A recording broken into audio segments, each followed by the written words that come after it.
গল্প প্রিয় ডাক্তার সাহেব আমার। কলমে নাজমুন নাহার। দ্বিতীয় পর্ব। ইভান শাহরিয়ার এক দৃষ্টিতে কিছুক্ষণ ইভার পানে তাকিয়ে থাকে। ইভার মুখে কেমন যেন অদ্ভুত এক মায়া আছে, যা ইভানকে অবাধ্য পিছুটানের মতো বারবার পিছু ডাকে। পুরো হৃদয়ে কম্পন হয়। অঙ্গ প্রত্যঙ্গ কেঁপে উঠে। পুরো শরীর জুড়ে অদ্ভুত শিহরণ ভয় যায়। কই অন্য কোন মেয়ের আশেপাশে বা অন্য কোন মেয়ের দিকে তাকালে তো ইভানের এমন হয় না।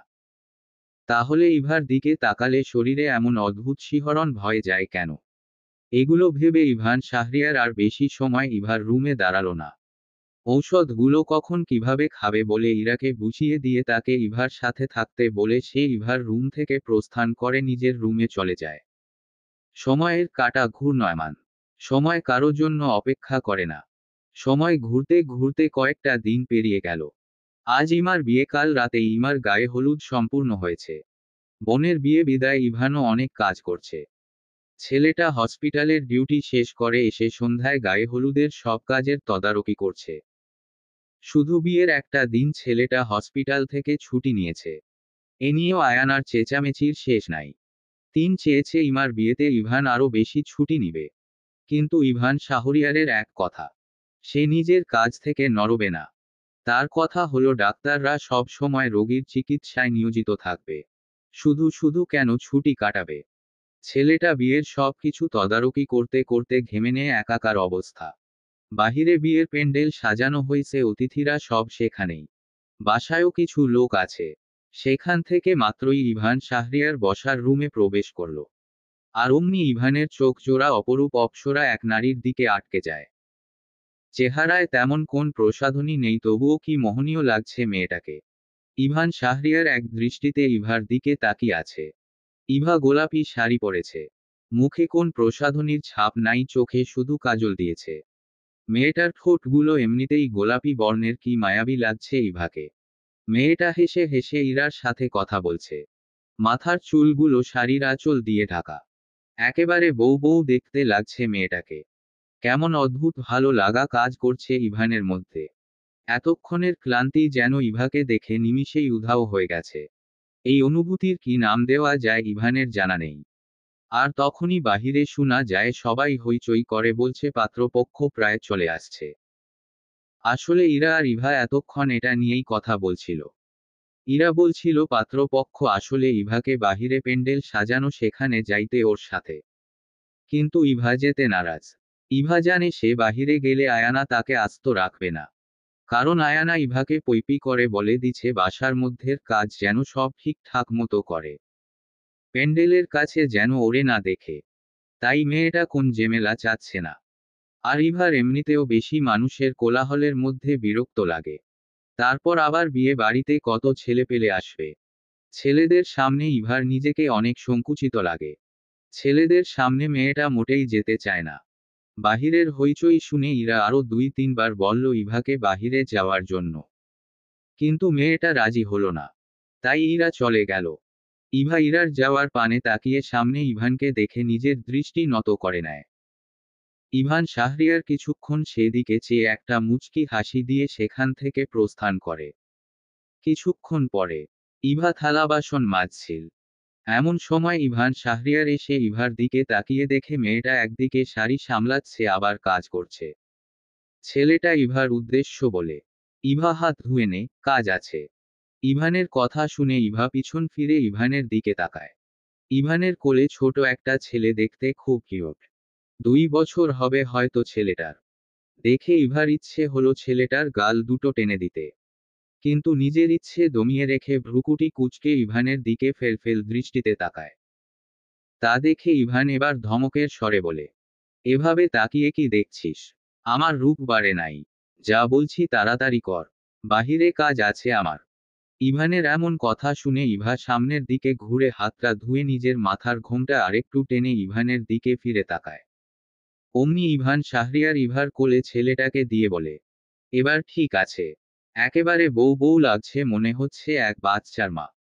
এগুলো বলে ইভান একটা বাঁকা হাসি দিয়ে চলে যেতে নিলে ইভা ভেবাচেকা খেয়ে বলে, কি হহ।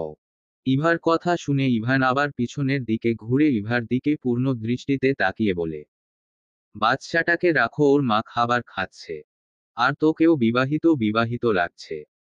ইভানের এমন অদ্ভুত কথা শুনে ইভা ফেলফেল দৃষ্টিতে ইভানের পানে চেয়ে মিনমিন করে বলে, তাহলে কাজ করবে কে? আমি লোক পাঠাচ্ছি, তারা করবে। এটা বলে ইভান সেখান থেকে চলে গেল। আর ইভা সেভাবেই ছেলেটাকে নিয়ে কিছুক্ষণ ইভানের যাওয়ার পানে তাকিয়ে দাঁড়িয়ে রইল। কিছুক্ষণ আগেই ইমার আর ফাহিমের বিয়ে সম্পূর্ণ হয়েছে। একটু আগেই আসরের আজান দিছে।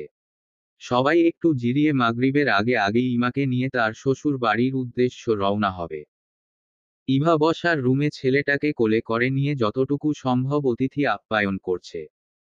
এতক্ষণ ছেলেটাকে ছেড়ে দিলেও বাচ্চাটা হাঁটাহাঁটি করছিল, কিন্তু এখন আর হাঁটতে চাচ্ছে না। বসার রুমে অবশ্য মহিলা আর মেয়েই বেশি, ছেলেরা ড্রয়িং রুমে আসছে আবার চলে যাচ্ছে বাহিরে প্যান্ডেলে। কিন্তু একটা ছেলে সেই কখন থেকে ফোন টিপছে আর ইভার দিকে অদ্ভুত দৃষ্টিতে তাকিয়ে আছে।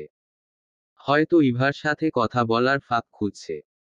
কাল গায়ে হলুদের অনুষ্ঠানেও এই ছেলেটা দত্তক নিয়ে ওদের বাড়ি এসেছিল আর এভাবেই তাকিয়েছিল। কি অদ্ভুত দৃষ্টি ছেলেটার। তবে ইভা সেদিকে না তাকিয়ে নিজের কাজে মনোনিবেশ করে। সেই 2 ঘন্টা ধরে বাচ্চা ছেলেটা ইভার কোলে। সম্ভবত ছেলেটার খুব খিদে পেয়েছে। রুমেও থাকতে চায় না, কোলে করে নিয়ে হাঁটলে শান্ত ছেলের মতো ইভার কাঁধে মাথা ঠেকিয়ে শুয়ে থাকে। কিন্তু কোথাও বসলেই ঝালানো শুরু।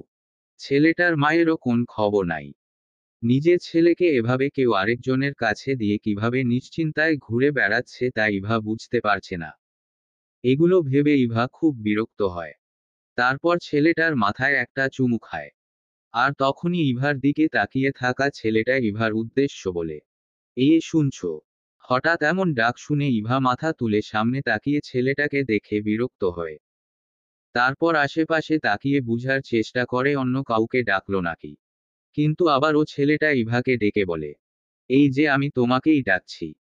তাই ইভা ছোট ছোট পা ফেলে না চাইতেও শাড়ির আঁচলটা মাথায় ভালো করে টেনে ছেলেটার সামনে গিয়ে দাঁড়িয়ে বলে, যে কিছু বলবেন? হ্যাঁ, 1 গ্লাস শরবত হবে। ইভা স্বাভাবিকভাবেই বলল, জি আমি এক্ষুনি এনে দিচ্ছি। এই বলে ইভা শরবত নিয়ে সোনালীকে খুঁজল কিন্তু পেল না। ছেলেটার সামনে যেতেই ইভার কেমন যেন লাগে। কথা বলার শুরুতেই কেমন তুমি করে সম্বোধন করছে। মেনারলেস ছেলে একটা, এতটুকুও বুদ্ধি নাই প্রথম কারো সাথে পরিচয় হলে আপনি করে বলতে হয়। ইভা শরবত এনে ছেলেটার সামনে রাখল। তারপর সেখান থেকে যেতে নিলে ছেলেটা ইভার উদ্দেশ্য বলে, তোমার নামটা কি জানতে পারি? ইভা নিচের দিকে তাকিয়ে বলে, জি, আমার নাম ইভা মুনতাহাহিয়া। ইভার কথা শুনে ছেলেটা নিজে থেকেই বলে, আমি শিহাব, ফাহিম ভাইয়ার কাজিন, মানে চাচাতো ভাই। তোমাকে শাড়িতে খুব সুন্দর লাগছে। আর তোমার নামটাও খুব সুন্দর। ইভা সৌজন্যের খাতিরে ধন্যবাদ বলে তাড়াতাড়ি সেখান থেকে কেটে পড়ে। হয়তো শিহাব আরও কিছু বলতে চেয়েছিল। ছেলেটার মতিগতি ঠিক না। ইভা শিহাবের সামনে থেকে চলে যাওয়ার পরে ছেলেটা ইভাকে দেখিয়ে একটা মহিলার সাথে কি যেন কথা বলছিল। তা দেখে ইভা ভ্রু কুঁচকে নিল। শিহাব মহিলাকে কিছু বলে বাহিরে চলে গেল। তার একটু পরেই মহিলা ইভার সামনে এসে জিজ্ঞেস করে, ইভার নাম কি? ইমার কি হয় ইভা? তারপর ইভার কোলের বাচ্চাটাকে দেখিয়ে এটাও বলে, ইভার বাচ্চাটা নাকি খুব কিউট। ওর জামাই নাকি ইভাকে ভাগ্য করে পাইছে। ইভা নাকি অনেক লক্ষ্মী। একা একা কত কাজ সামলাচ্ছে। তারপর আবার ইভা কত সুন্দর। ওর চুলগুলোও কত বড়। ইভা নাকি বিবাহিত না হলে ওনার ছেলের জন্য ইভাকে বউ করে নিত। এমন সব কথা শুনে ইভা অবাক হয়ে যায়। কিন্তু চুলের কথা বলায় মেয়েটা এক হাত দিয়ে পিছনে শাড়ির আঁচলের নিচে হাত দেয়। ওর চুল খোপা বাঁধা ছিল, কখন খুলে গেছে তা মেয়েটা টেরই পায় নাই। আর ইভান শাহরিয়ার শুরু থেকে মহিলার কথাগুলো সোফায় বসে ফোন টিপছিল আর শুনছিল। মহিলার এমন সব কথা শুনে ছেলেটা মিটিমিটি হাসছে। ইভা তা আরও চোখে তাকিয়ে দেখল। কি এক অবস্থা, বেচারির বিয়ে না হইতেই নাকি বাচ্চা হয়ে গেছে। আবার জামাইও। এগুলো বলে মহিলা সেখান থেকে চলে গেল। আর ইভা তা শুধু ফেলফেল দৃষ্টিতে তাকিয়ে দেখল। ইভান সোফা থেকে উঠে ফোন পকেটে রেখে ইভার পাশে এসে দাঁড়িয়ে মুখটা কিছুটা ইভার কানের কাছে নিয়ে মিনমিন করে ইভার উদ্দেশ্য বলে, তা বাচ্চা তো দেখছি, বাচ্চার বাবা কই? ইভানের এমন কথায় ইভা ভেবাচেকা খেয়ে নিচের দিকে তাকিয়ে থাকে। কি বলছে এই ইভান শাহরিয়ার? ও মহিলা না হয় না জেনে উল্টো পাল্টা বলে গেছে, কিন্তু ইভান সব জেনেও কি সব কথা বলছে? ইভাকে নিচের দিকে তাকিয়ে থাকতে দেখে ইভান শাহরিয়ার ইভাকে বলে, বাচ্চাটার মনে হয় খিদা লাগছে, খাওয়া ওরে। ইভা হকচকিয়ে উঠে অবাক দৃষ্টিতে ইভানের পানে তাকিয়ে বলে, কি আমি খাওয়াবো মানে? আমি কি খাওয়াবো? ওর মা কই? ইভান শাহরিয়ার পূর্ণ দৃষ্টিতে ইভার পানে তাকিয়ে মুচকি হাসি দিয়ে বলে, কেন, তোর কাছে কি খাওয়ানোর মতো কিছু আছে? তাহলে খাওয়া। ইভা মনে মনে বলে, কি অসভ্য লোক রে বাবা। কিন্তু মুখে কিছু বলে না, চুপ করে থাকে। তা দেখে ইভান ভ্রু কুঁচকে ইভার দিকে তাকিয়ে বলে, ও পৃথিবীতে আসার পরেই ওর মা মারা গেছে। হামিম ওর সৎ মায়ের কাছে থাকে। ওর বাবা আমার ফ্রেন্ড, দেশে থাকতে একসাথে পড়াশোনা করছি আমরা। ইভা ভাবান্তর হয়ে বলে, তো ছেলেটা এখানে আসছে কার সাথে? ওর বাবা আর সৎ মা দুজনেই ইমার বিয়েতে আসছে। আচ্ছা এগুলো বাদ দে, ওর জন্য ডিম সিদ্ধ করে আমার রুমে নিয়ে আয়। আর চুলগুলো খপা করে নিস। তারপর ইভান শাহরিয়ার ইভার কোল থেকে ছেলেটাকে নিয়ে নিজের রুমের দিকে পা বাড়ায়। আর ইভা লজ্জায় মরি মরি অবস্থা। ইভান শাহরিয়ার ওকে কি খাওয়ানোর কথা বলছে আর ইভা কি উল্টো পাল্টা ভেবে বসেছে। তবে ছেলেটার মা নাই শুনে ইভার খুব মন খারাপ লাগছে। ইভানের দরজার সামনে বাটিতে করে ডিম সিদ্ধ নিয়ে দাঁড়িয়ে আছে ইভা। মেয়েটা ইভানের কাণ্ড দেখে হাসবে নাকি কাঁদবে বুঝতে পারছে না। এইটুকু সময় ছেলেটাকে এনে ও নাকানি চুবানি খাচ্ছে। ছেলেটা কাঁদছে আর ইভান শাহরিয়ার যেন ছেলেটার কান্না থামানোর জন্য বিশ্ব যুদ্ধ করছে। কি সব হাবিজাবি বলছে ছেলেটার কান্না থামানোর জন্য। হঠাৎ ইভান শাহরিয়ার দরজার দিকে তাকিয়ে ইভাকে দেখে বলে, এই তুই ওখানে দাঁড়িয়ে আছিস কেন? হামিম কাঁদছে দেখছিস না? ইভানের কথা শুনে ইভা ইভানের রুমে গিয়ে দাঁড়ায়। তারপর বিড়বিড় করে বলে, যে কিনা আমাকে এক ধমকে থামিয়ে দেয়। সে সামান্য এই বাচ্চা ছেলেটাকে থামাতে পারছে না। ইভান শাহরিয়ার ইভার হাত থেকে ডিমের বাটি নিয়ে বলে, এই বিড়বিড় করে কি বলছিস? আর তুই ওখানে দাঁড়িয়ে দাঁড়িয়ে হাসছিলি কেন? নিশ্চয় ভাবছিলি আমি এই বাচ্চা ছেলেটাকে থামাতে পারবো না। বিড়বিড় করেও তো এটাই বলছিলি। এটা বলে ইভান ডিমের খোসা ছাড়িয়ে তা থেকে একটু ভেঙে ছেলেটার মুখে দিতে নিলে ছেলেটা নিজের হাত দিয়ে তা সরিয়ে দিয়ে বলে, খাবো না, খাবো না। তা শুনে ইভা হেসে দেয়। আর ইভান তা দেখে খুব বিরক্ত হয়। সাথে রাগও ওঠে। ছেলেটা খাবে না কেন? খিদা লাগছে মুখে দেওয়ার সাথে খেয়ে নিবে তা না? এবার ইভান শাহরিয়ার ইভার দিকে অসহায় দৃষ্টিতে তাকিয়ে বলে, এই হাসছিস কেন? দেখছিস না ছেলেটা খাচ্ছে না, খাওয়া ওরে। এই বলে ইভান খাওয়ার বারটা ইভার দিকে এগিয়ে দিল।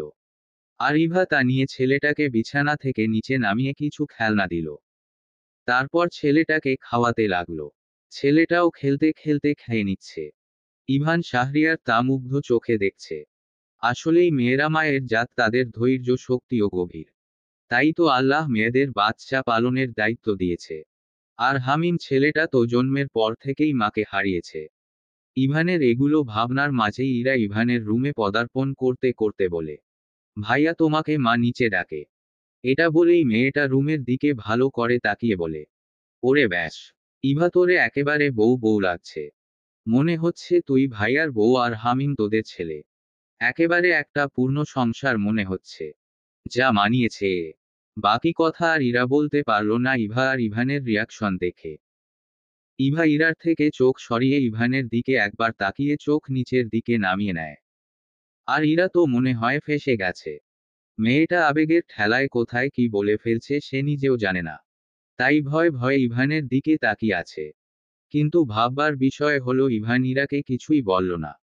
সে বিছানা থেকে নেমে ইরার দিকে একবার পরোক্ষ করে ইভার দিকে আরো চোখে তাকিয়ে রুম থেকে বের হয়ে নিচে চলে যায়। ইরা সেই দিকে তাকিয়ে একটা বড় নিঃশ্বাস ছেড়ে ইভার পাশে গিয়ে ইভার পিঠে একটা থাপ্পড় দিয়ে বলে, ভাইয়া আমাকে কিছু বলল না কেন রে? আমি কি জানি? জানিস ইভা, আমার মনে হয় ভাইয়া তোকে পছন্দ করে। আর না হয় ভাইয়া আমাকে কিছু না কিছু বলতো। ইভা বিরক্তিতে নাকমুখ কুঁচকে বলে, এই যেখানে সেখানে তোর এই উল্টো পাল্টা কথা বলা বন্ধ কর। সারাক্ষণ এগুলো নিয়ে ভাবিস আর উল্টো পাল্টা কথা বলিস। আমার এখন ইভান ভাইয়ার সামনে যেতেই লজ্জা করবে। ইরা হাসতে হাসতে বলে, ওরে আমার লজ্জাবতী রে। তবে ভাইয়ার সাথে কিন্তু তোকে খুব মানায়। রাত এখন একটা ছুঁই ছুঁই। চারদিকে নিস্তব্ধতায় ঘেরা। শুনশান নীরবতায় আচ্ছাদিত শহর জুড়ে। মাঝে মাঝে নিশাচর কুকুরের ডাক শোনা যাচ্ছে। বাড়িটা নিস্তব্ধতায় ঘেরা। সবাই গভীর ঘুমে আচ্ছাদিত হয়তো। ইভা জেগে আছে ওর হাত ধরে। মেয়েটা হাতের ব্যথায় কেঁদে চলছে।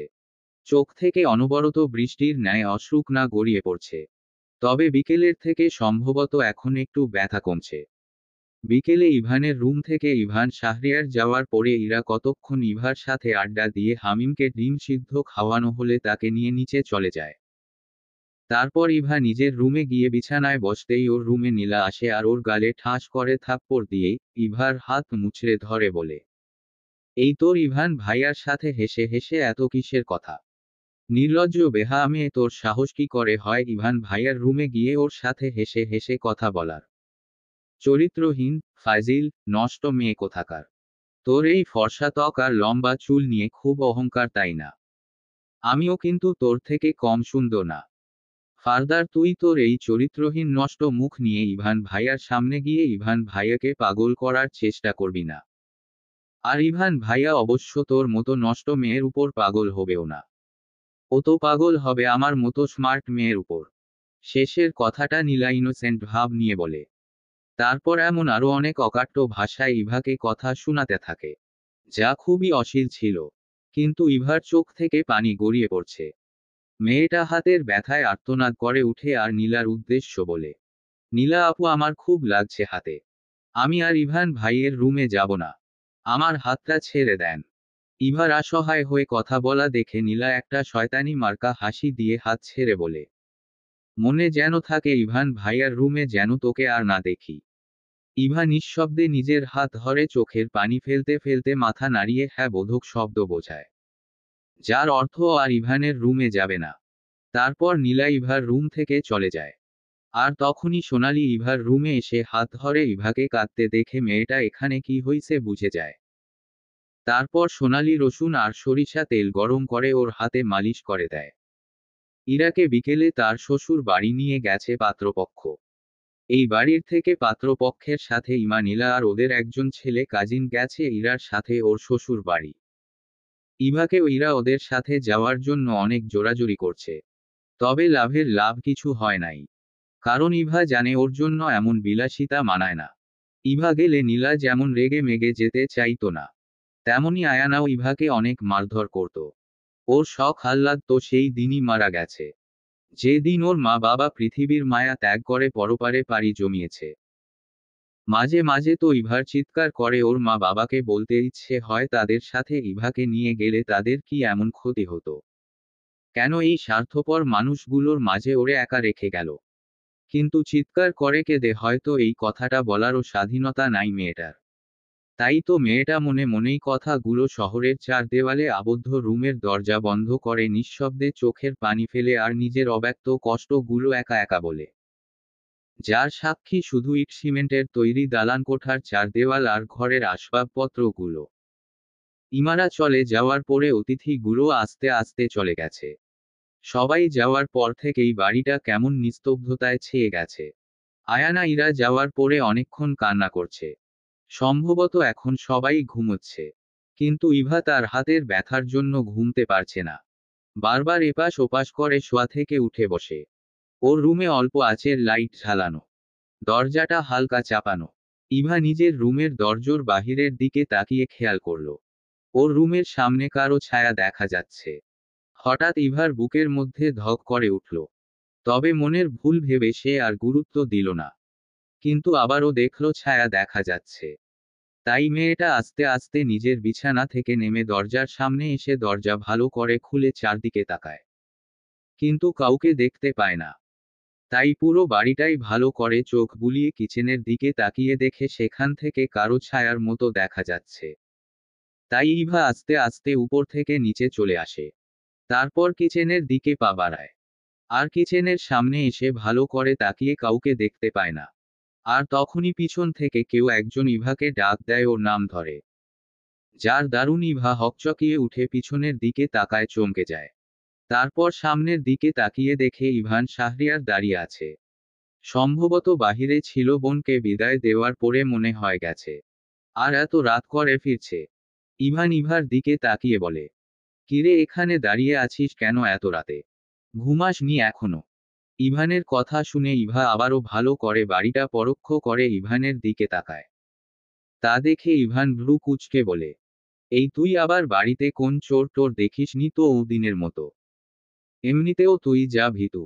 ইভা জানে এখন ইভানকে কিছু বলেও লাভ নাই। শুধু শুধু ওকে নিয়ে মজা নিবে, তাই মেয়েটা আমতা আমতা করে বলে, ভাইয়া আসলে আমি পানি খাবো। ইভার কথা শুনে ইভান ওর দিকে কিছুক্ষণ তাকিয়ে নিজের রুমে চলে যায়। তা দেখে ইভা আবারও ভালো করে চারদিকে একবার তাকিয়ে নিজের রুমে গিয়ে হাত ব্যথা নিয়ে শুয়ে পড়ে। তারপর কিছুক্ষণ একটু আগের কথা ভেবে হাতের ব্যথায় কতক্ষণ এপাশ ওপাশ করে মেয়েটা এমনি ঘুমিয়ে যায়। ইমার বিয়ে হওয়ার পরে কেটে গেছে 1 সপ্তাহ। বিয়ের পরের দিন অবশ্য এ বাড়ি থেকে যে গেছে ইমার শ্বশুর বাড়ি, তারা ইমা আর ইমার হাজবেন্ড ফাহিম সাথে ফাহিমের কাজিন শিহাবও আসছে ওদের বাড়ি। তারপর 2 দিন থেকে ফাহিম, ইমা আর শিহাব চলে গেছে। আর ইভার কাছে শিহাবের মতিগতি একদমই সুবিধার লাগে নাই। কেমন ডেবডেবে করে ওর দিকে তাকিয়ে থাকতো। দেখেই বিরক্ত লাগতো মেয়েটার। এখন সকাল 9:30 বাজতে চলল। সকালে ইভার চাচা আতিফ শাহরিয়ার ব্রেকফাস্ট করে চলে গেছে অফিসে। আর ইভানের আজকে রাতের ডিউটি ছিল হসপিটালে। তাই সে সকালে এসে ব্রেকফাস্ট করে ঘুমিয়েছে। আয়ানা সম্ভবত খেয়ে নিজের রুমে বিশ্রাম নিচ্ছে। ইভা আর সোনালি ড্রয়িং রুমে বসে টিভি দেখছে। তবে সোনালি মন দিয়ে টিভি দেখলেও ইভা আর ইরা টিভির দিকে মন দিতে পারছে না। আজ সকাল 10টার দিকেই ওদের এসএসসি পরীক্ষার রেজাল্ট দিবে। খুব চিন্তা হচ্ছে ওদের। ইরা শুধু বারবার বলছে, আমি পাশ করব তো। রেজাল্ট খারাপ আসলে মা বাড়িতে এলাহি কাণ্ড বাঁধিয়ে ছাড়বে। ওর কথার প্রতি উড়ে ইভা কি বলবে জানা নাই। মেয়েটা তো নিজেই জানে না তার কেমন রেজাল্ট আসবে। ইরার থেকে তো ইভার বেশি টেনশন হচ্ছে। তবে খারাপ রেজাল্ট আসলেই বা কি, আয়ানা তো স্পষ্ট করে জানিয়ে দিয়েছে ইভাকে আর পড়াশোনা করতে দিবে না। তাই মেয়েটা ভালো বা খারাপ রেজাল্টের আশাও ছেড়ে দিছে। তবে মনের মধ্যে তো একটা ভয় কাজ করছেই। এগুলো ভাবতে ভাবতেই অনলাইনে রেজাল্ট দেওয়ার সময় চলে এসেছে। ইভার তো নিজের ফোন নাই। তাই ইরার ফোন দিয়েই দুজনের রেজাল্ট বের করবে। ইরা ভয় ভয় নিজের ফোনটা ওপেন করে রেজাল্ট বের করার অ্যাপে গিয়ে ইভাকে খুঁচিয়ে বলে, এই তো রোল আর রেজিস্ট্রেশন নাম্বার বল। ইভা হকচকিয়ে উঠে বলে, না বইন, আগে তোর রেজাল্ট বের কর। আমার অনেক ভয় লাগছে। আমার নির্ঘাত ফেল আসবে। ইরা চোখ মুখ কুঁচকে বলে, এই তুই তো অনেক ভালো স্টুডেন্ট, তুই এমন কথা বললে আমার কি হবে? তুই সব কিছু ঠিকঠাক লেখিসনি। ইভা মিনমিন করে বলে, লেখছি তো, কিন্তু তবুও মনের মধ্যে কেমন যেন ভয় ভয় লাগে। ইরা ইভাকে ধমকে বলে, এই চুপ, বেশি কথা না বলে আগে রোল আর রেজিস্ট্রেশন নাম্বার বল। ইভা মুখ কাচুমাচু করে ইরার উদ্দেশ্য বলে, এই তুই ধমকাচ্ছিস কেন? তোর ধমকে আমি ভয় পাই নাকি? তুই আগে বের কর। পরে তোর রেজাল্ট দেখে আমারটা বের করবি। এভাবেই একজন আরেকজনকে বলছে আমার রেজাল্ট আগে না, তোরটা আগে বের কর। আর ওদের রেজাল্ট বের করা নিয়ে এমন ঝগড়া দেখে সোনালি টিভি থেকে মুখ সরিয়ে ওদের দিকে তাকিয়ে আছে। রেজাল্ট বের করা নিয়ে কেউ এভাবে ঝগড়া করে নাকি তাই ভাবছে সোনালি। তারপর সোনালি ওদের দিকে তাকিয়ে বলে, আমি একটা বুদ্ধি পাইছি। ইরা আপা আর ইভা আপা আমনেরা থামেন। সোনালির কথা শুনে ইভা আর ইরা দুজনেই ওর দিকে তাকায়। তারপর ভ্রু কুঁচকে ইরা জিজ্ঞেস করে, কি বুদ্ধি পাইছিস তুই? ইরা আর ইভা ওর বুদ্ধি শুনতে রাজি হয়েছে, তাই সোনালি যেন মহাখুশি। যেন কোনো রাজকার্য উদ্ধার করছে সে। তাই সে খুশিতে গদগদ হয়ে বলে, আমনেরা দুজনের মধ্যে টর্চ করেন কিছু দিয়া, তাহলে যার পিঠ উঠব টর্চে তার রেজাল্ট আগে দেখবেন। সোনালির কথায় ইরা আর ইভা একে অপরের দিকে তাকায়। তারপর ইভা বলে, তুই ঠিক বলছিস, কিন্তু কি দিয়ে টর্চ করব? সোনালি সোফা থেকে উঠে দাঁড়িয়ে বলে, দাঁড়ান আমি এক্ষুনি আসছি। তারপর দৌড়ে নিজের রুমের দিকে চলে যায় মেয়েটা। তার একটু পরে হাতে একটা 1 টাকার পয়সা নিয়ে ইরা আর ইভা সামনে এসে পয়সাটা সোফার সামনে নিচু টেবিলের উপর ঘুরান দিয়ে তার উপর হাত রেখে বলে, এখন আপনেরা কন কে শাপলার পাশ নিবেন আর কে মানুষের পাশ নিবেন? সোনালির কথা শুনে ইরা শাপলার পাশ নিল আর ইভা মানুষের পাশ নিল। তারপর সোনালি পয়সা থেকে হাত সরানো পরে দেখল শাপলার পাশ উঠছে। তা দেখে বেচারি মুখটা কাচুমাচু করে নিজের রোল আর রেজিস্ট্রেশন নাম্বার দিয়ে দিল, সাথে সাথে ওর সামনে পুরো একটা মার্কশিট চলে আসলো। ওর বুকটা অদ্ভুতভাবে ধুকপুক করছে। ইরা মূল পয়েন্টের দিকে তাকিয়ে খুশিতে চিৎকার দিয়ে লাফিয়ে উঠে বড় একটা নিঃশ্বাস ছেড়ে বলে, আমি 4.94 পাইছি। কি হার একটুর জন্য প্লাস আসে নাই? ইভার কথা শুনে ইরা মন খারাপ করে বলে, না, আর একটুর জন্য প্লাস মিস হয়ে গেছে। তবে যাই হোক, আমার ধারণার বাইরে মার্ক পাইছি, আমি তো মনে মনে ভাবছি ফেল আসবে। শেষের কথাটা ইরা খুশিতে গদগদ হয়ে বলে। ততক্ষণে ইরার এমন চিৎকারে আয়ানা সেখানে চলে আসে। তারপর ওদের এত খুশি দেখে আয়ানা ভ্রু কুঁচকে বলে, কিরে ইরা, এভাবে ষাঁড়ের মতো চিৎকার করছিস কেন? ইভা আর সোনালি, তোদের কোন কাজ নাই? বসে বসে তো জীবন পার করে দিতে চাচ্ছিস? শুধু বসে বসে আরাম করার ধান্দা আর কাজে ফাঁকিবাজি। আয়ানার কথা শুনে ইরা ওর মায়ের উদ্দেশ্য বলে, মা, আজকে অন্তত চুপ করো। আজকে আমাদের রেজাল্ট বের হইছে। কত পাইছিস? মা, আমি 4.94 পাইছি। আর ইভা কত পাইছে? মা, ওটা এখনো দেখি নাই, এখন দেখব। এটা বলে ইভার থেকে ওর রোল রেজিস্ট্রেশন নাম্বার নিয়ে যথাস্থানে দেয়।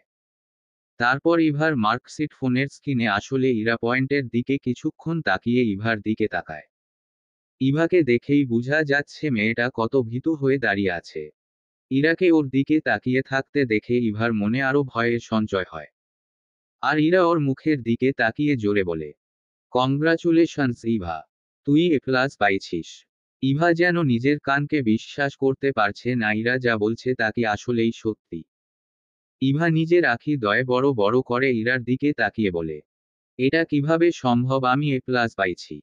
আয়ানার আগে গোজগোজ করতে করতে ইভার কাছে এসে কয়েকটা থাপ্পড় দিয়ে বলে, তোর মতো ডাইনি রাক্ষসীর দ্বারা সব সম্ভব। তুই তো নকল করে পাশ করছিস। ওদের এমন চিৎকার চেঁচামেচি শুনে ইভান শাহরিয়ার নিচে আসে। ইভানকে দেখেই মনে হচ্ছে ছেলেটা সাধ্য শাওয়ার নিয়ে নিচে আসছে। ইভান বিরক্তিতে নাকমুখ কুঁচকে বলে, মা, কি হচ্ছে এখানে? মারছো কেন ইভাকে? আর এত হইচই কেন?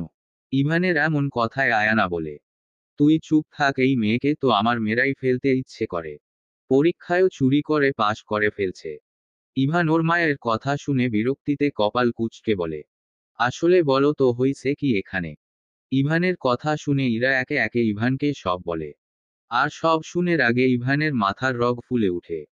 ও জানে মা বাবার সাথে আল্লাহ খারাপ ব্যবহার করতে নিষেধ করেছে। মা বাবা মনে কষ্ট পেলে কখনো সন্তানের ভালো হয় না। তবে সে এটাও জানে কেউ অন্যায় করলে তাকে সঠিকভাবে বুঝতে হবে। কিন্তু ইভান শাহরিয়ার তো আয়ানাকে অনেকবার বুঝাতে চেষ্টা করছে, কিন্তু সে বুঝে নাই। তাই ইভান নিজেকে শান্ত রাখার চেষ্টা করে হিসহিসিয়ে আয়ানাকে বলে, দেখো মা, তুমি ইভার সাথে কিন্তু ঠিক করছো না। ইভা বেশি মার্ক পাইছি তাতে তোমার আরো খুশি হওয়ার কথা। মেয়েটা বাড়ির সব কাজ করে এত ভালো রেজাল্ট করছে, কিন্তু তুমি তা না করে ওরে মারছো। আমি বুঝলাম না ওর অপরাধ কি। ইরা ওর থেকে একটু কম মার্ক পাইছে তাই তুমি ইভাকে মারছো। দেখ ইভান, এসবের মধ্যে তুই শুধু শুধু কেন কথা বলছিস? আর এমনিতেও এই মেয়েকে আমার বাড়িতে রাখার কোন ইচ্ছে নাই। বেশি মার্ক পাইছে তো কি হইছে, ওরে তো আর পড়াবো না। আমি ওরে বিয়ে দিয়ে এ বাড়ি থেকে বিদায় করব, দেখে নিস। উটকো ঝামেলা একটা। আয়ানার এমন কথায় ইভানের প্রচণ্ড রাগ হয়। ইভান ওর মায়ের দিকে চেয়ে বলে, মা, ও যদি পড়তে চায় তাহলে তুমি বাধা দেওয়ার কে? ও বাড়ির কাজ তো ঠিক মতো করছে, তার উপর নিজের পড়াশোনাও করছে। মা, তুমি কিন্তু ইভার সাথে ঠিক করছো না, বেশি বেশি করছো। আয়ানা ইভার দিকে রাগী দৃষ্টিতে তাকায়। কারণ ইভার জন্যই ইভান শাহরিয়ার আয়ানার সাথে এভাবে কথা বলছে। তাই আয়ানা ইভার দিকে রাগী দৃষ্টিতে তাকিয়েই বলে, আমি বলছি ইভারে আর পড়াবো না মানে ও আর পড়াশোনা করবে না। ইভা নিজের দুই গালে হাত দিয়ে চোখের পানি ফেলে আয়ানার দিকে তাকিয়ে আছে। যদি আয়ানা ওর মা হতো তাহলে নিশ্চয় এমন করতো না কোনদিন। বরং এমন রেজাল্ট শুনে অনেক খুশি হতো। ওর বাবা মা নাই তাই বলেই কি আয়ানা এমন করে ওর সাথে? কি ভাগ্য মেয়েটার রেজাল্টের কথা শুনে যাও একটু খুশি হলো, তাও এখন তা কষ্টের রূপ নিল। বিকেলের সুন্দর আবহাওয়া। চারদিকে অন্ধকার আচ্ছন্ন হয়ে আছে। মনে হচ্ছে আকাশ ফেটে বৃষ্টিরা নেমে আসতে চাইছে। আকাশেরও যেন মন খারাপ, তাই তো পুরো প্রকৃতি মেঘে ঢেকে রেখেছে। মনে হচ্ছে ইভার মতো আকাশে থেকেও কান্নাগুলো দলা পাকিয়ে বৃষ্টি হয়ে নামবে। ইভার অবচেতনা মন বারবার জানতে চাচ্ছে আকাশেরও কি মন খারাপ হয়। তারাও কি কান্না করে বৃষ্টির মতো অশ্রুক না বিসর্জন দেয়। কিন্তু ইভার অবচেতন মন তার ওর খুঁজে দিতে পারল না। আর তখনই গুড়ি গুড়ি বৃষ্টির ছিটে পড়তে লাগলো শহর জুড়ে। ইভা বেলকনির মেঝেতে বেলকনির রেলিং ধরে বসেছিল। বেলকনি থেকে নিজের দৃষ্টি যতদূর পর্যন্ত যায় ততদূর ইভা নিজের দৃষ্টি রেখে মনে মনে ভাবছিল ওর সাথেই কেন এমন হলো। আজ দুপুরের ঘটনা। তখন তো মেয়েটার কোন দোষ ছিল না। ইভা কিচেনে পোলাও রান্না করছিল। এমন সময় ইভান শাহরিয়ার ডাক দিয়ে বলে এক কাপ কফি দিয়ে আসার জন্য।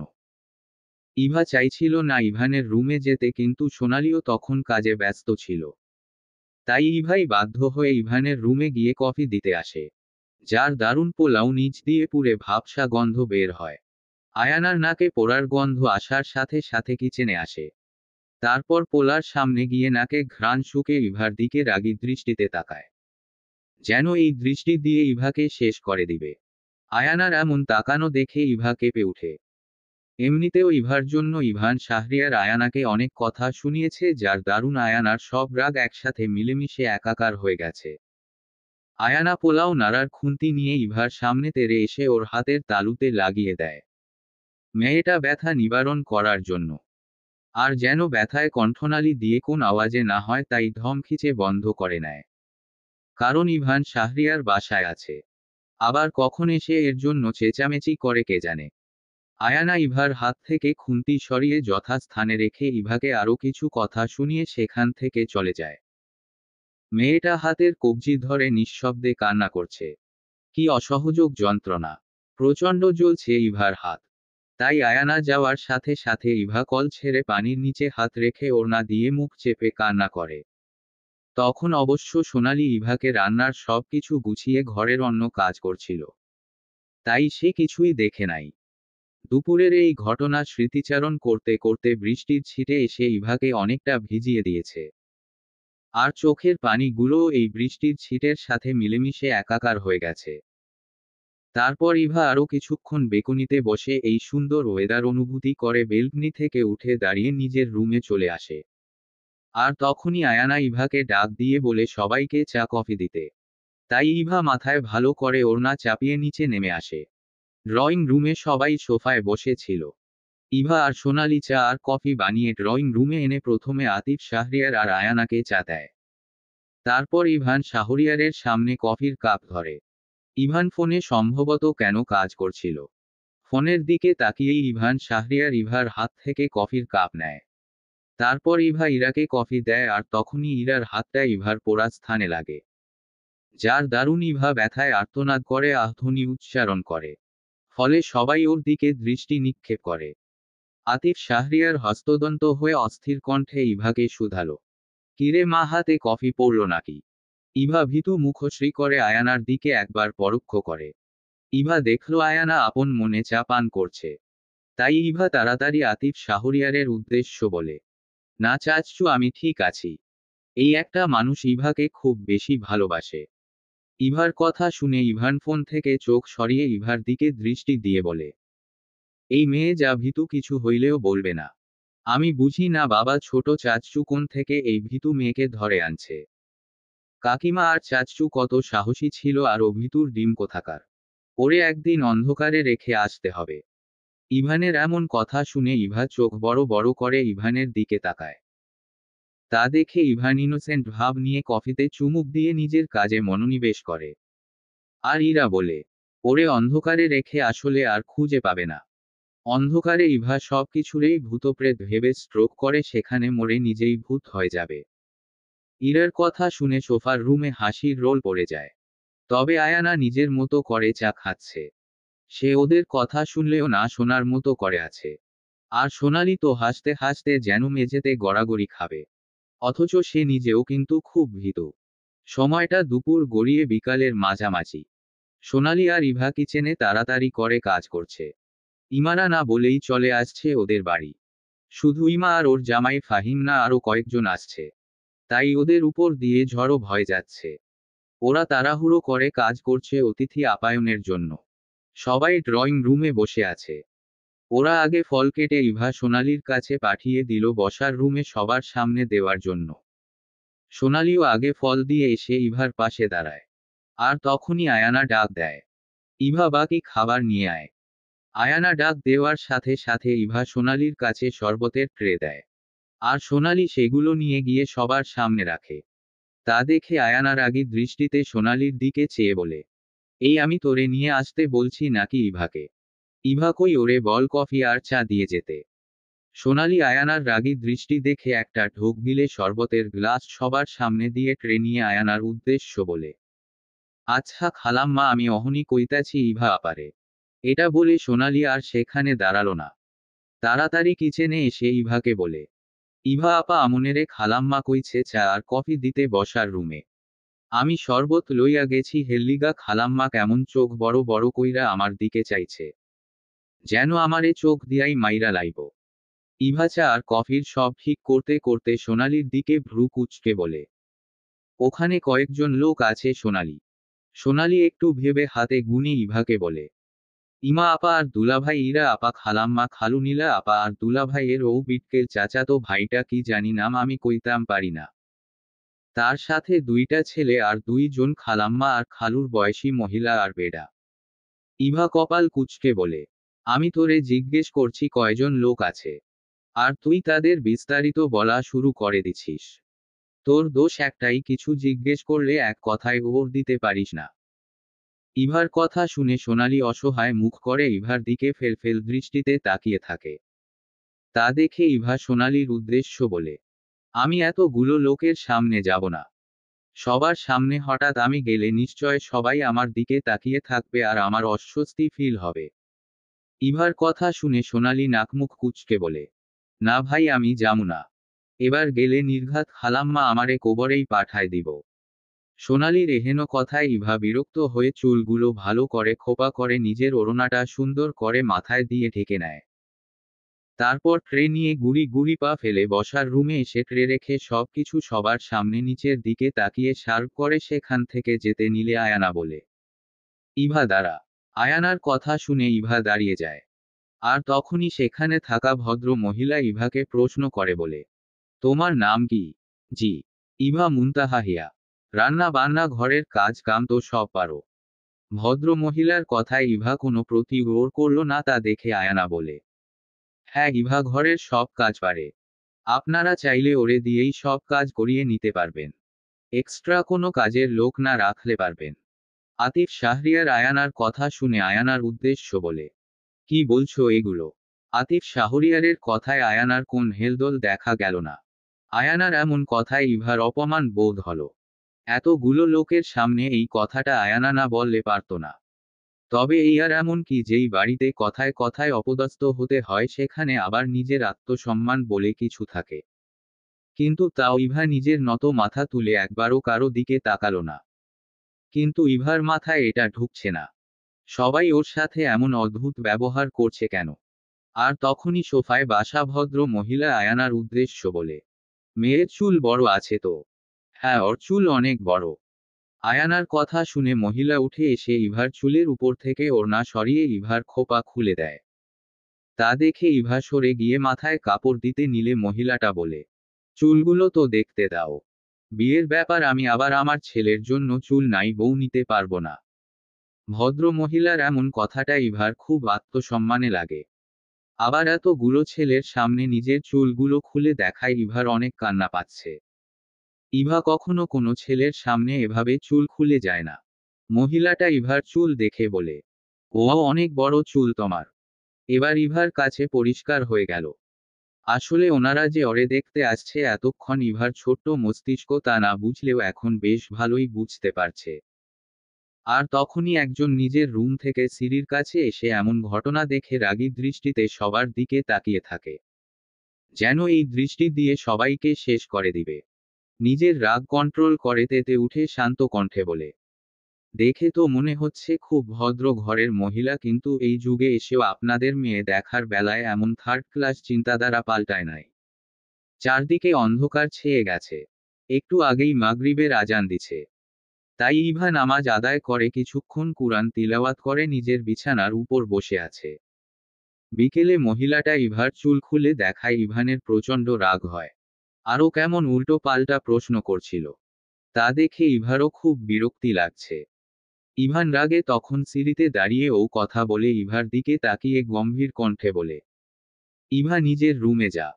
ইভানের এই কথায় কিছু একটা ছিল যা ইভার কা অঙ্গ প্রত্যঙ্গ নাড়িয়ে দিল।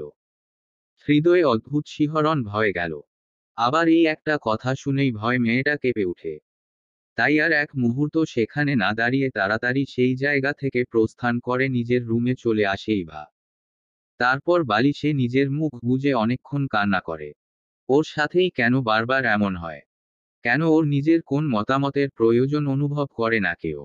নিশ্চয় নিজের আপন মা বাবা থাকলে এমন হতো না ওর সাথে। তবে ইভা তো ওর কাকিমা আর চাচুকে নিজের বাবা মা মনে করে। তাহলে আয়ানা ওর সাথে এমন করে কেন? বিকেলের ঘটনা মনে করতে করতে কখন যে ইভার চোখের কোণে অশ্রু না এসে ভিড় করেছে তা মেয়েটা নিজেও জানে না। তবে বিকেলে ইমার হাজবেন্ড ফাহিম আর ওর চাচাতো ভাই শিহাব, যে কিনা সোনালির দেওয়া নামে বিটকেল নামে পরিচিত, এবং তার মা বাবা চলে যায়। শিহাবের জন্যই ইভাকে দেখতে এসেছে সবাই। তবে ইমা আর সোনালিরও গেছে কালকে আতিফ শাহরিয়ার দেশের বাহিরে যাবে তাই। অন্যদের থাকতে বললেও তাদের নাকি কাজ আছে তাই চলে গেছে। কালকে আবার আতিফ শাহরিয়ার দেশের বাহির যাবে অফিসের কোন এক কাজে। ইভা এগুলোই ভাবছে। আর তখনই ইভার রুমের দরজায় করাঘাত হলো। ইভা নিজের ড্রেস আপ ঠিক করে। কে এসেছে তা জানতে না চেয়েই বলে রুমে আসতে। তারপর ইভা দরজার দিকে তাকিয়ে থাকে। কিন্তু দরজা ঠেলে ইভানকে ভিতরে প্রবেশ করতে দেখে মেয়েটা হকচকিয়ে উঠে বিছানা থেকে নেমে মেঝেতে দাঁড়ায়। দেখেই বোঝা যাচ্ছে ইভান শাহরিয়ার খুব রেগে আছে। ইভান শাহরিয়ার অবশ্য চাইছিল দরজা ঠেলেই ভিতরে প্রবেশ করবে। কিন্তু ততক্ষণে ওর মনে পড়ে গেল, যতবারই ইভার রুমের সামনে এসেছে কোনো না কোনো এক অস্বস্তিকর পরিস্থিতিতে পারতে হয়েছে ওদের। তাই ইভান আর এবার সেই রিস্ক নিতে চায় নাই। আবার হাদিসেও আছে কোন ব্যক্তির রুমে গেলে আগে দরজায় করাঘাত করে 3বার সালাম দিতে। তারপর ভিতর থেকে কেউ সাড়া দিয়ে ভিতরে প্রবেশ করতে বললে তবেই ভিতরে যেতে পারবে। আর সাড়া না পেলে সেখান থেকে চলে যেতে হবে। এখন ইভান শাহরিয়ার ইভার দিকে তাকিয়ে আছে। আর ইভা মেঝেতে। ইভান সেদিকে তাকিয়ে নিজের রাগকে কন্ট্রোল করে শান্ত কণ্ঠে বলে, ইভা তুই কি এখন বিয়ে করতে চাস?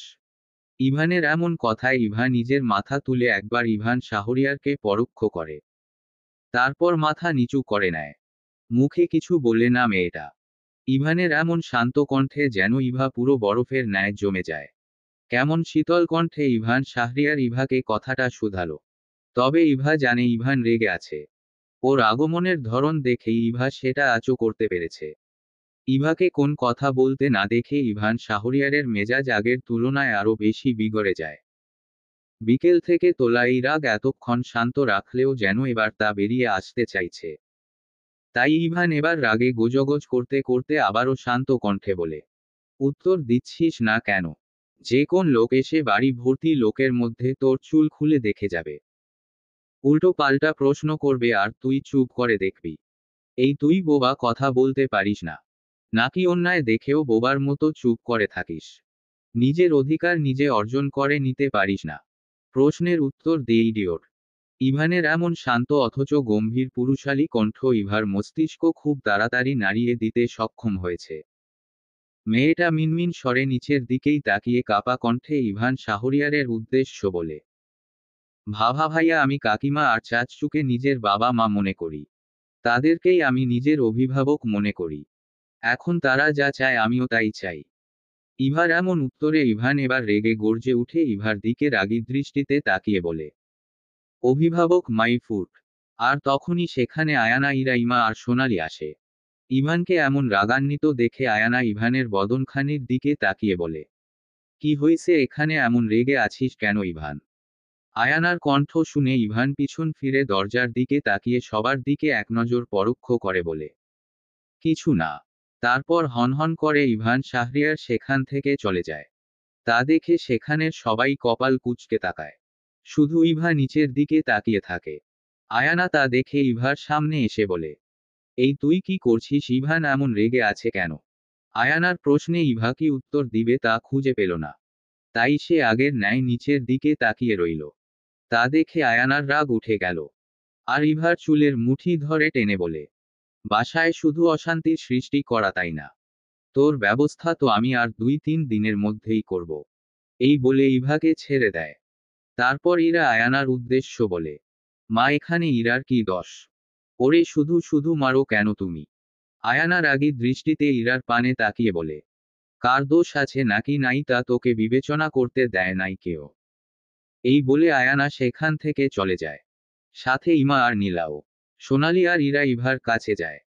ইভানের বাবা আতিফ শাহরিয়ার দেশের বাহির গেছে প্রায় 6 দিন হবে। ইভা বেকনিতে দাঁড়িয়ে দূর আকাশের পানে তাকিয়ে আছে। দেখে মনে হচ্ছে ইভা গভীর ভাবনায় নিমজ্জিত। ওর মন খারাপ বা কোন কিছু নিয়ে চিন্তা হলেই মেয়েটা নিজের রুমের বেকনিতে এসে দূর আকাশের পানে তাকিয়ে থাকে।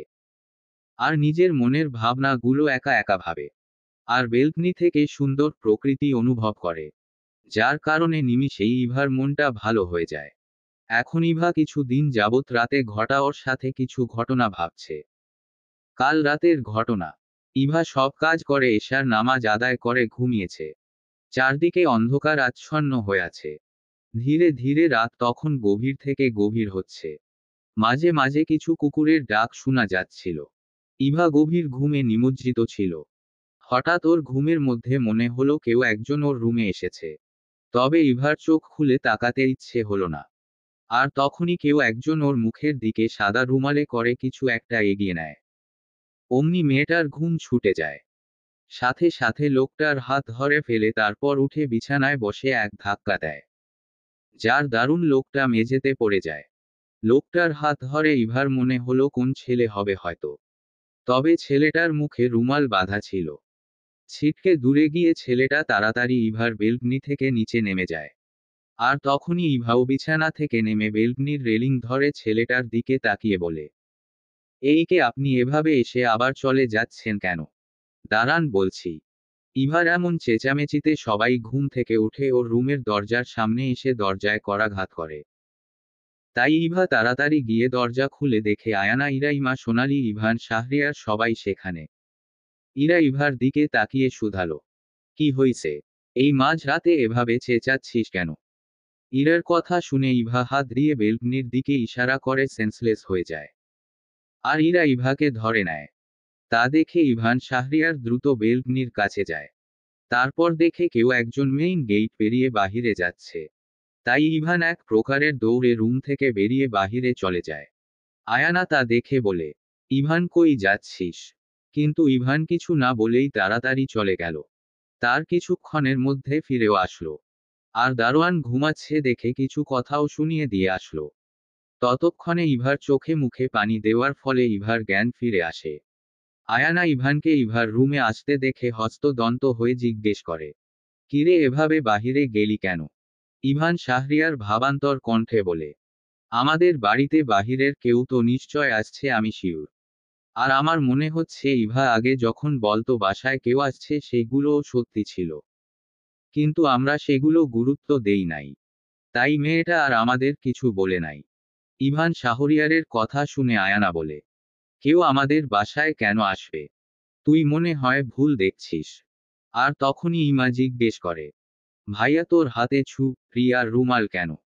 ইমা আর ইভান অনেকটা কাছাকাছি বয়সের হওয়াতে ইমা মাঝে মধ্যে ইভানকে তুই করে বলে আবার মাঝে মধ্যে তুমি করে সম্বোধন করে। ইমার প্রশ্ন শুনে ইভান শাহরিয়ার রুমাল আর প্রির দিকে একবার পরোক্ষ করে ইভার সামনে গিয়ে বলে, ইভা বলতো এখানে আসলে কি হইছে? ইভান শাহরিয়ারের প্রশ্ন শুনে ইভা তখনকার ঘটনা সব বলে। তা শুনে আয়ানা বলে, এগুলো সব এই কপালপুরীর নাটক। আয়ানার কথা শুনে ইভান বিরক্তে কপাল কুঁচকে বলে, তার মানে যে এখানে আসছে সে এই রুমালে কিছু মিশিয়েছে। তারপর ইভান বলল এটা সকালে হসপিটালে নিয়ে গিয়ে পরীক্ষা করবে আসলে এটাতে কি ছিল। তারপর ইভান শাহরিয়ার দুপুরে কল করে জানিয়েছে রুমালটায় অজ্ঞান হওয়ার মেডিসিন ছিল। যা মানুষকে 4 ঘন্টা বা তারও বেশি সময় অজ্ঞান করে রাখে। এগুলো শুনে ইভা বেশ চিন্তায় পড়ে যায়। তার মানে কি কেউ ইভাকে অজ্ঞান করে এখন থেকে নিয়ে যেতে চাইছিল? এগুলো ভেবেই মেয়েটা আঁতকে উঠে। সময় তখন বিকেল 4টা বাজে। ইভা বেলকনি থেকে এসে নিজের রুমে বসে একটা ইসলামী বই পড়ছিল। আর তখনই বাহিরে গাড়ির আওয়াজ পাওয়া গেল। কিন্তু ইভা সেদিকে মন দিল না। তবে তার কিছুক্ষণ পরে আয়ানা ইভার রুমে এসে 2টা শপিং ব্যাগ ইভার দিকে এগিয়ে দিয়ে বলে, নবাবজাদি বসে বসে বই পড়ছে। এই নে, এখানে শাড়ি এবং কিছু গহনা আছে, তাড়াতাড়ি পরে নে। আয়ানার সাথে দেখা গেল সোনালি আর একটা মহিলাকেও। আয়ানা সেই মহিলার উদ্দেশ্য বলে তাড়াতাড়ি ইভাকে রেডি করে দিতে। আর সোনালীকে বলে রেডি হলে তাড়াতাড়ি নিচে নিয়ে যেতে। তারপর আয়ানা সেখান থেকে চলে যায়। হঠাৎ আয়ানার এমন অদ্ভুত ব্যবহারে ইভা ডেবডেবে করে সবার দিকে তাকায়। যে কিনা ইভার পিছনে এক কানাকড়িও খরচ করতে চায় না, সে কিনা দামি দামি শাড়ি গহনা এনে বলছে ইভাকে রেডি হতে। এটা অবশ্যই ভাবনার বিষয়। তাই আয়ানা যাওয়ার সাথে সাথে ইভা সন্দিহান দৃষ্টিতে সোনালির দিকে তাকিয়ে বলে, কিরে সোনালি কাকিমার কি হলো আজকে? সোনালি ইভার কাছে গিয়ে ছলো চোখে ইভার মুখের পানে তাকিয়ে বলে, খালাম্মা তোমার লাগে ওই বিটকেল পোলাডারে বিয়া দিব আজকে অহনি। ও বিটকেল পোলাডারে আমার একদমই সুবিধার লাগে না। হের আপনজন অনেকে বসার রুমে আইছে। সোনালির কথা শুনে ইভা স্তব্ধ হয়ে যায়। বিটকেল মানে তো সোনালি ফাহিমের কাজিন শিহাবকে বুঝিয়েছে। ইভার নিজেরও ও ছেলেকে একটুও ভালো লাগে না। চরিত্রহীন ছেলে। তবে সোনালি কি বলছে এখন বিয়ে মানে কি? তাই ইভা সোনালির উদ্দেশ্য বলে, কি বলিস এগুলো? ইরাকে আমার রুমে ডাকে নিয়ে আয়। ইভার কথা শুনে সোনালি বলে, ইরা আপা মনে হয় ঘুমায়। যা তুই ঘুম থেকে তুলে আমার রুমে আসতে বল। ইভার কথা শুনে সোনালি মাথা নাড়িয়ে ইরার রুমের দিকে যায়। সোনালি ইভার রুম থেকে যাওয়ার কিছুক্ষণ পরে ইরা আসে ইভার রুমে। ততক্ষণে আয়ানার সাথে আসা মহিলা ইভাকে প্রায় অর্ধেক সাজিয়ে দেয়। ইভা ইরার দিকে তাকিয়ে দেখে ইরার মুখে বিন্দু বিন্দু অশ্রুকণা জমে আছে। তা দেখে মেয়েটা বুঝতে পারে ইরা মাত্রই ঘুম থেকে উঠে মুখ ধুয়ে এসেছে। তবে হয়তো ঘুমের লেশ এখনো কাটে নাই। কিন্তু ইভা এখন ইরার দিকে খেয়াল না দিয়ে ইরা আসার সাথে সাথে ইভা বিছানা থেকে নেমে ওর কাছে গিয়ে বলে, ইরা বাড়িতে হচ্ছে কি? আমি তো কিছুই বুঝতে পারছি না। ইরা নাকমুখ কুঁচকে ইভার দিকে চোখ বড় বড় করে তাকিয়ে অবাক হয়ে বলে, তুই হঠাৎ বউ সাজছিস কেন? আর বাড়িতে আবার কি হবে? তোরা কি শুরু করলি আমি কিছুই বুঝতে পারছি না। আরামের একটা ঘুম দিছিলাম, সাথে কি সুন্দর একটা স্বপ্ন দেখছি, আর তুই কিনা সোনালীকে পাঠিয়ে আমার ঘুম নষ্ট করে দিলি। আবার এখানে বসে বসে বউ সাজছিস। ইরার কথা শুনে ইভা অসহায় দৃষ্টিতে ইভার দিকে ডেবডেবে করে তাকিয়ে বলে, আমিও কিছুই বুঝতে পারছি না। হঠাৎ কাকিমা এসে বলে আমাকে এগুলো পরে নিতে। আর সোনালীর মুখে শুনছি ফাহিম ভাইয়ার কাজিন শিহাবের সাথে নাকি কাকিমা আজকে আমার বিয়ে দিবে।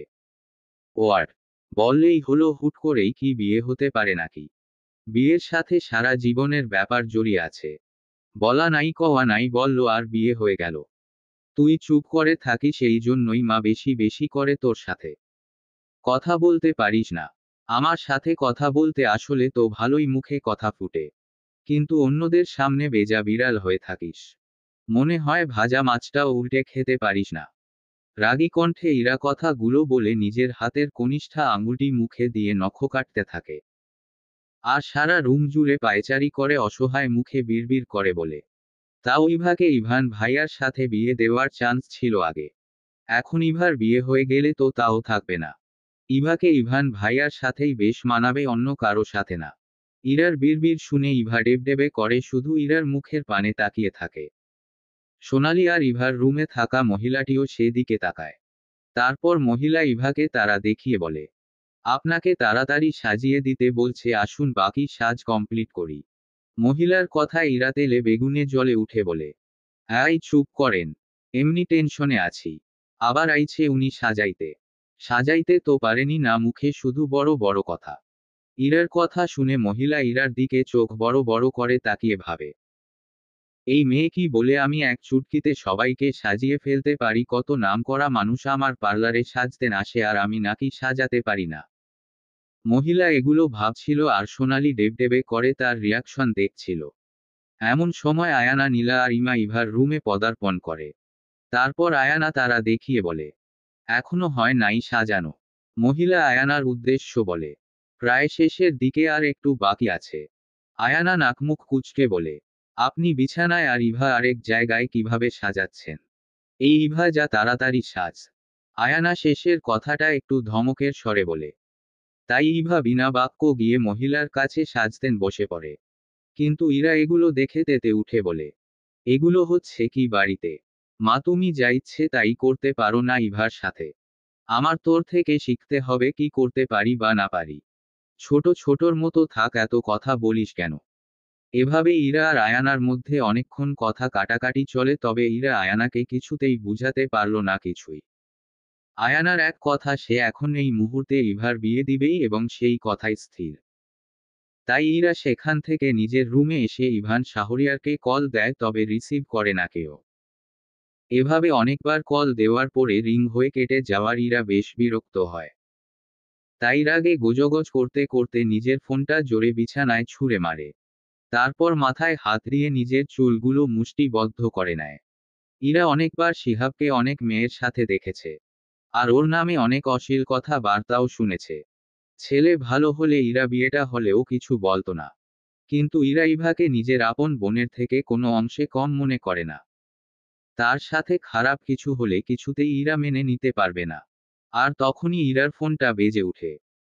তাই ইরা বিরক্ত হয়ে ফোনের কাছে গিয়ে ইভানের নাম্বার দেখে সাথে সাথেই তা রিসিভ করে, আর অপর পাশ থেকেই শুনতে পায়, ইরা, আমি অপারেশন থিয়েটারে ছিলাম, ফোন সাইলেন্ট ছিল। বের হয়ে ফোনে দেখি 15টা মিস কল, তাই ব্যাক করলাম। এতগুলা কল দিছিস কেন? বাসার সবাই ঠিক আছে তো? ইভান শাহরিয়ারের অস্থির কণ্ঠে শুধানো কথা শুনে ইরা কান্না করে বলে, কিচ্ছু ঠিক নাই ভাইয়া। তুমি তাড়াতাড়ি বাসায় আসো। মা ইভার বিয়ে দিয়ে দিচ্ছে। ইরার হঠাৎ কান্নায় ইভান শাহরিয়ার আরো অস্থির কণ্ঠে শুধালো, মানে কি? তারপর ইরা শিহাবের নামে শোনা সব কথা, সাথে বাড়িতে আয়ানা কি কি করছে সব ইভান শাহরিয়ারকে বলে। ইভান ইরার কথা শুনে ইরাকে বলে কল রাখতে। কিন্তু এই কথাগুলো শুনে ইভানের কেমন রিয়াকশন হলো তা ইরা আঁচও করতে পারল না। ইরা মনে করল ইভান শাহরিয়ার হয়তো ইরার কথাগুলো শুনে হাওয়ায় উড়িয়ে দিল। তাই মেয়েটা আশা আহত হলো আরো বেশি। ইভা মুনতাহা হিয়া বধূ সেজে বসে আছে বাসার রুমে। উজ্জ্বল লাল রঙের শাড়ি পরিহিত মেয়েটিকে পরীর থেকে কম লাগছে না। তবে আমরা কি কখনো পরী দেখেছ? নিশ্চয় না। তবে না দেখেই আমরা সবাইকে পরীর সাথে তুলনা করি। সবার ধারণা পরী অনেক সুন্দর, সেই থেকেই আমরা সুন্দরকে পরীর সাথে তুলনা করে থাকি। আর বধূ বেশে ইভাকে যেন আর বেশি সুন্দর দেখা যাচ্ছে। তবে ইভাকে ওর রুম থেকে আনার পর থেকে মেয়েটা দেখছে এখানে ইরাকে মুখ গুমরা করে দাঁড়িয়ে থাকতে। ইভা বেশ বুঝতে পারছে ইরা প্রচণ্ড রেগে আছে। ইভার নিজেরও তো বিরক্ত লাগছে। ইমা, সোনালী, নীলা, ফারহান, আয়ানা, শিহাবের মা বাবা এবং আরও কিছু অতিথি বসার রুমে আছে। কেউ বসে আছে, কেউ বা আবার দাঁড়িয়ে। কিন্তু ইভা এসে থেকে একবারও শিহাবকে এখানে দেখল না। একটু আগেই নাকি শিহাব এক্ষুনি আসছি বলে বাহিরে গেছে, তবে এখনো আসার নামই নাই। হঠাৎ বাড়ির সদর দরজায় জোরে ধাক্কা দিয়ে খোলার আওয়াজে সবাই সেদিকে তাকিয়ে ইভান শাহরিয়ারকে দেখে আঁতকে উঠে। মনে হচ্ছে রাগে ছেলেটার কপালের রগ ফুলে উঠেছে। কি অদ্ভুত লাগছে ইভানকে। আবার একটা ছেলের কলার ধরে আছে ইভান, তা দেখে সবাই আরো অবাক হলো। তারপর ইভান শাহরিয়ার ছেলেটার দিকে তাকিয়ে এক ধাক্কায় মেঝেতে ফেলে দেয়। সবার দৃষ্টি এখন সেদিকে। আয়ানা নাকমুখ কুঁচকে ইভান শাহরিয়ারের উদ্দেশ্য বলে, ইভান, তুই এই সময় বাসায়? আর শিহাবের একই অবস্থা। তুই শিহাবকে মারছিস কেন? ইভান রাগে চোয়াল শক্ত করে হিসহিসিয়ে বলে, মা অনেকবার বলার পরেও তুমি শুধরাও নাই। আমাকে বা বাবাকে না জানিয়ে কোন সাহসে তুমি ইভাকে বিয়ে দিচ্ছ? আয়ানা ইভানের এমন রক্ত বর্ণের চোখ দেখে একটা ঢোক গিলে। কিন্তু আয়ানাও কম কি, সে বলে, তুই তো তোর কাজ নিয়ে ব্যস্ত থাকিস। আর তোর বাবাকে আমি ফোন করে সব বলছি। ইভান শাহরিয়ার নিজের বদনখানি গম্ভীর করে শান্ত কণ্ঠে বলে, ব্যস্ত মাই ফুট। মা, তুমি কাজটা ভালো করো নাই। তুমি জানো শিহাব কত নিকৃষ্ট ও কত মেয়ের সাথে এই পর্যন্ত রিলেশনে জড়িয়েছে, তার তো হিসেবেই নাই। নিজের মেয়ে হলে অবশ্যই ভালো ছেলে চাইতে। কিন্তু ইভা কি দোষ করলো ওর সাথে এমন করছো কেন? ইভান, মুখ সামলে কথা বলো। আমি মা হই তোমার। আর আমি ইভার বিয়ে শিহাবের সাথেই দিব। বিয়ের আগে সবারই এমন রিলেশন থাকেই দুই একটা। মা তুমি ভুল বললে সবাই এক হয় না। ইভানের কথা শুনে আয়ানা বলে, ভুল নাকি ঠিক এখন তোর কাছ থেকে শিখতে হবে। ইভান আয়ানার কথায় কোন রেসপন্স না করে ইভার দিকে রাগী দৃষ্টিতে তাকিয়ে ওর সামনে দাঁড়িয়ে গর্জে উঠে বলে, এই তোর বিয়ের খুব শখ তাই না? কাউকে কিছু বলতে পারিস না মুখে? সারাক্ষণ কি মুখে তালা লাগিয়ে রাখিস? ইভানের ধমকে মেয়েটা কেঁপে উঠে। তা দেখে ইভান শাহরিয়ার ওর মায়ের উদ্দেশ্য বলে, ওর বিয়ে নিয়ে তোমার সমস্যা তাই না মা? আমি করব বিয়ে ইভাকে। ইভানের এই একটা কথা যেন বজ্রপাত ঘটালো সেখানে। ইভানের এই একটা কথাই শুনে উপস্থিত সবাই অবাক হয়ে যায়। ইভা ফেলফেল দৃষ্টিতে ইভানের দিকে তাকায়। আয়ানা রেগে বলে, ওয়ার, তোর মাথা ঠিক আছে? সামান্য একটা বাড়ির কাজের মেয়েকে বিয়ে করবি তুই?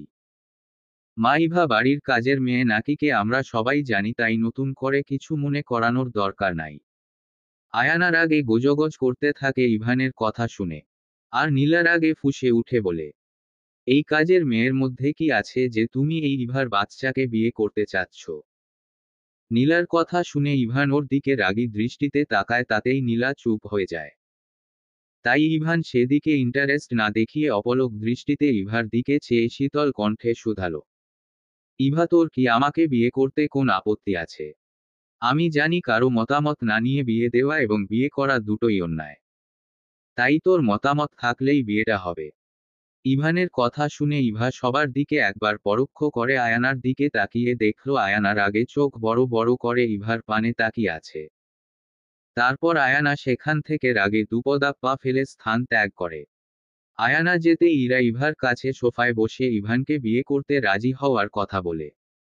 আর ইভাও রাজি হয়ে যায়। কাজী সাহেব যেহেতু আগে থেকেই সেখানে ছিল, তাই ইভান শাহরিয়ার কাজী সাহেবের দিকে তাকিয়ে বলে বিয়ে পড়ানো শুরু করতে। তা শুনে কাজী সাহেব বলে, বিয়ে পড়াতে আসছি কার আর হচ্ছে কার? কাজীর কথা শুনে ইরা বলে, আপনি তাড়াতাড়ি বিয়ে পড়ান তো, বেশি কথা না বলে। এতদিনে আমার স্বপ্ন সত্যি হচ্ছে, আমি তো ভাবতেই পারছি না ইভা আমার ভাবি হতে যাচ্ছে। ইরার কথা শুনে সোনালি আর ইরা দুজনেই খুশিতে গদগদ হয়ে যায়। আর নীলা এগুলো দেখে ফুঁসছে। মেয়েটা নিজের রাগ কন্ট্রোল করতে পারছে না। তবুও চুপ করে আছে ইভানের জন্য। যদি পারত নীলা এক্ষুনি ইভার মাথা ফাটিয়ে দুই ভাগ করে দিত। কাজী সাহেব ততক্ষণে বিয়ের আগে যা যা করা লাগে সব করে প্রথমে ইভাকে কবুল বলতে বলে। তা শুনে ইভা সবার দিকে একবার পরোক্ষ করে নেয়। ইরা ইশারায় ইভাকে কবুল বলতে বলে। তাই ইভা মিনমিন স্বরে থেমে থেমে তিনবার কবুল বলে। তারপর কাজী সাহেব ইভানকে কবুল বলতে বললে ইভান সময় নষ্ট না করে তিনবার কবুল বলে দেয়। তারপর বিয়ে সম্পূর্ণ হওয়ার সাথে সাথে ইভান সোফা থেকে উঠে স্থান ত্যাগ করে নিজের রুমের দিকে চলে যায়। মনে হচ্ছে ছেলেটা প্রচণ্ড পরিমাণ রেগে আছে। ইভান যাওয়ার পরেই নীলা রেগেমেগে অ্যাটম বোম্ব হয়ে সেখানে থেকে প্রস্থান করে নিজেদের বাসায় চলে যায়। শিহাবকে নিয়ে তার বাবা মা আর বাড়ির বাকি অতিথিরাও চলে যায়। মুহূর্তেই পুরো বাড়ি ফাঁকা হয়ে যায়। এ বাড়ির মানুষগুলো ছাড়া সবাই নিজ নিজ গন্তব্য চলে যায়। ইমা আর ফাহিম নিজেদের রুমে চলে যায়। শুধু ড্রয়িং রুমে থেকে যায় সোনালি, ইরা আর ইভা।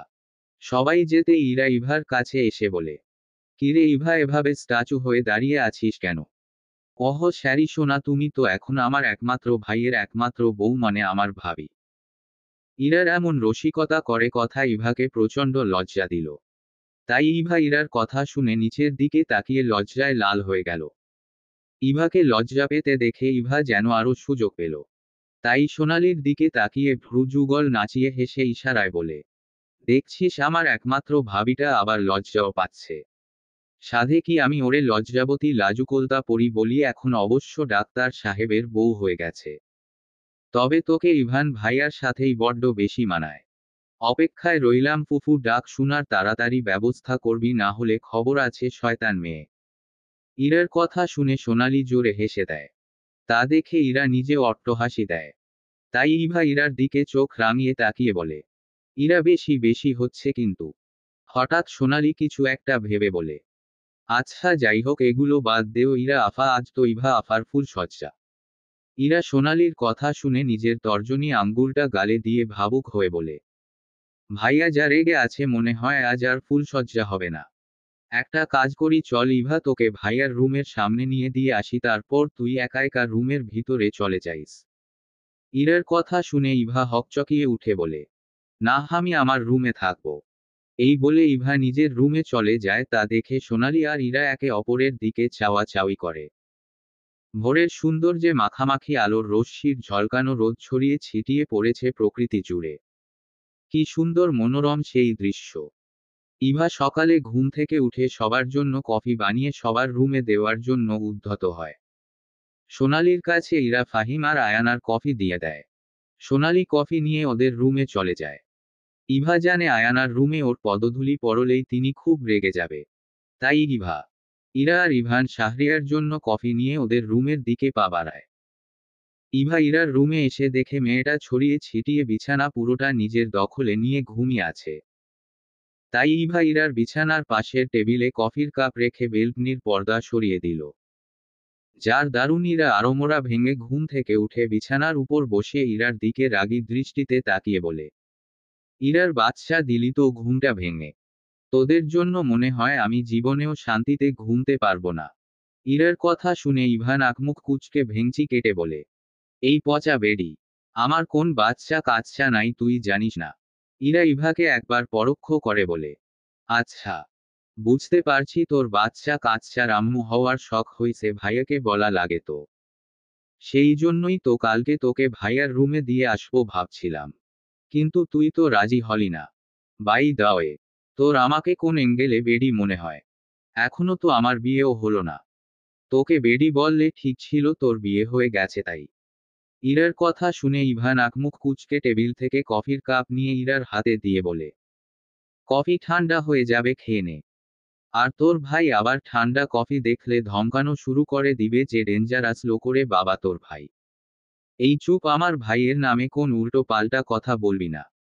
আর কফি ঠান্ডা হয়ে গেলে তুই ভাইয়ার বউ হয়ে অবশ্যই অন্য কোন উপায়ে কফি গরম করে দিতে পারবি।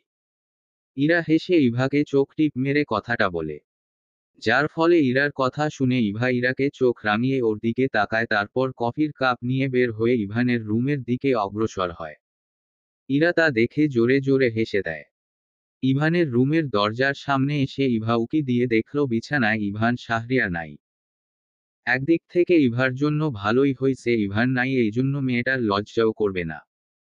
আর না হলে ইভানের সামনে পারলে অবশ্যই মেয়েটার অনেক লজ্জা করত। তাই ইভা তাড়াতাড়ি রুমে প্রবেশ করে, কফির কাপ টেবিলে রেখে আবার তাড়াতাড়ি রুম থেকে বের হওয়ার জন্য পিছনে ঘুরার সাথে সাথে কিছুর সাথে খুব জোরে ধাক্কা লাগে। যার দারুণ মেয়েটা খিচে নাকমুখ কুঁচকে চোখ জোড়া বন্ধ করে নেয়। তারপর পিটপিট করে আখি দয় খুলে সুঠাম বলিষ্ঠ শক্ত পোক্ত পুরুষালী দেহখানার বক্ষে নিজেকে আবিষ্কার করে। ইভা যেন ভাবতেই পারছে না এই সুদর্শন পুরুষটির সাথে কালকেই ওরা বিবাহ নামক পবিত্র বন্ধনে আবদ্ধ হয়েছে। এখন ওরা দুজন স্বামী স্ত্রী, একে অপরের পরিপূরক। এগুলো ভাবার সাথে সাথেই ইভার হৃদয়ে কম্পন অনুভব হলো। কেমন নাম না জানা অদ্ভুত অনুভূতি এসে হৃদয়ের গভীর থেকে গভীরে দল খেয়ে গেলে। ইভার অবচেতন মন বুঝতে পারল না হঠাৎ এমন অদ্ভুত শিহরণ ভয়ে গেল কেন। মেয়েটা ইভানের প্রশস্ত বক্ষে এভাবেই কতক্ষণব্যাপী তাকিয়ে ছিল, তার কোন আয়ত্ত নাই। হঠাৎ এমন ঘটনায় যেন ইভানও তাজ্জব বনে গেল। ছেলেটা নিজের বেকনিতে ছিল। ইভাকে কফি নিয়ে রুমে ঢুকতে দেখে ইভান শাহরিয়ারও রুমে এসে ইভার পিছনে দাঁড়ায়, আর তখনই ইভা তাড়াহুড়ো করে কোন দিকে না তাকিয়ে চলে যেতে নিলে ইভানের প্রশস্ত শক্ত পোক্ত বক্ষে ধাক্কা লাগে। ইভা এভাবেই ইভানের বুকটাকে কতক্ষণ আরামদায়ক কোলবালিশ ভেবে তার সাথে হেলান দিয়ে দাঁড়িয়ে ছিল বলা মুশকিল।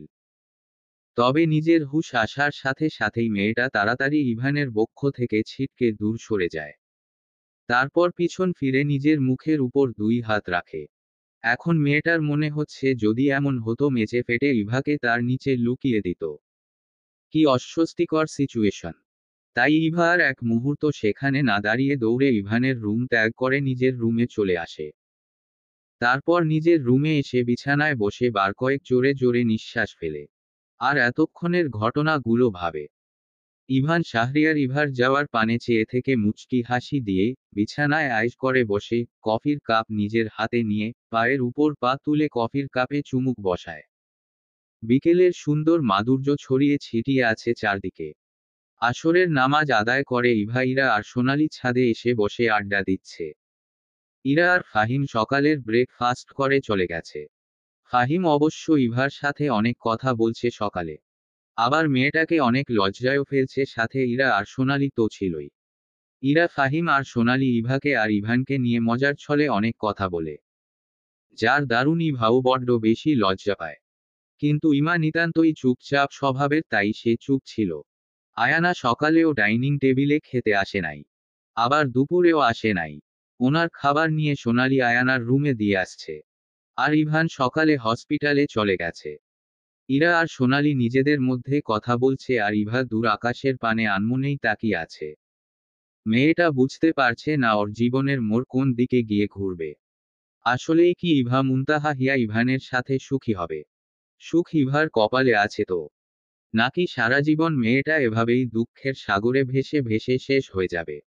কি আছে ইভার কপালে?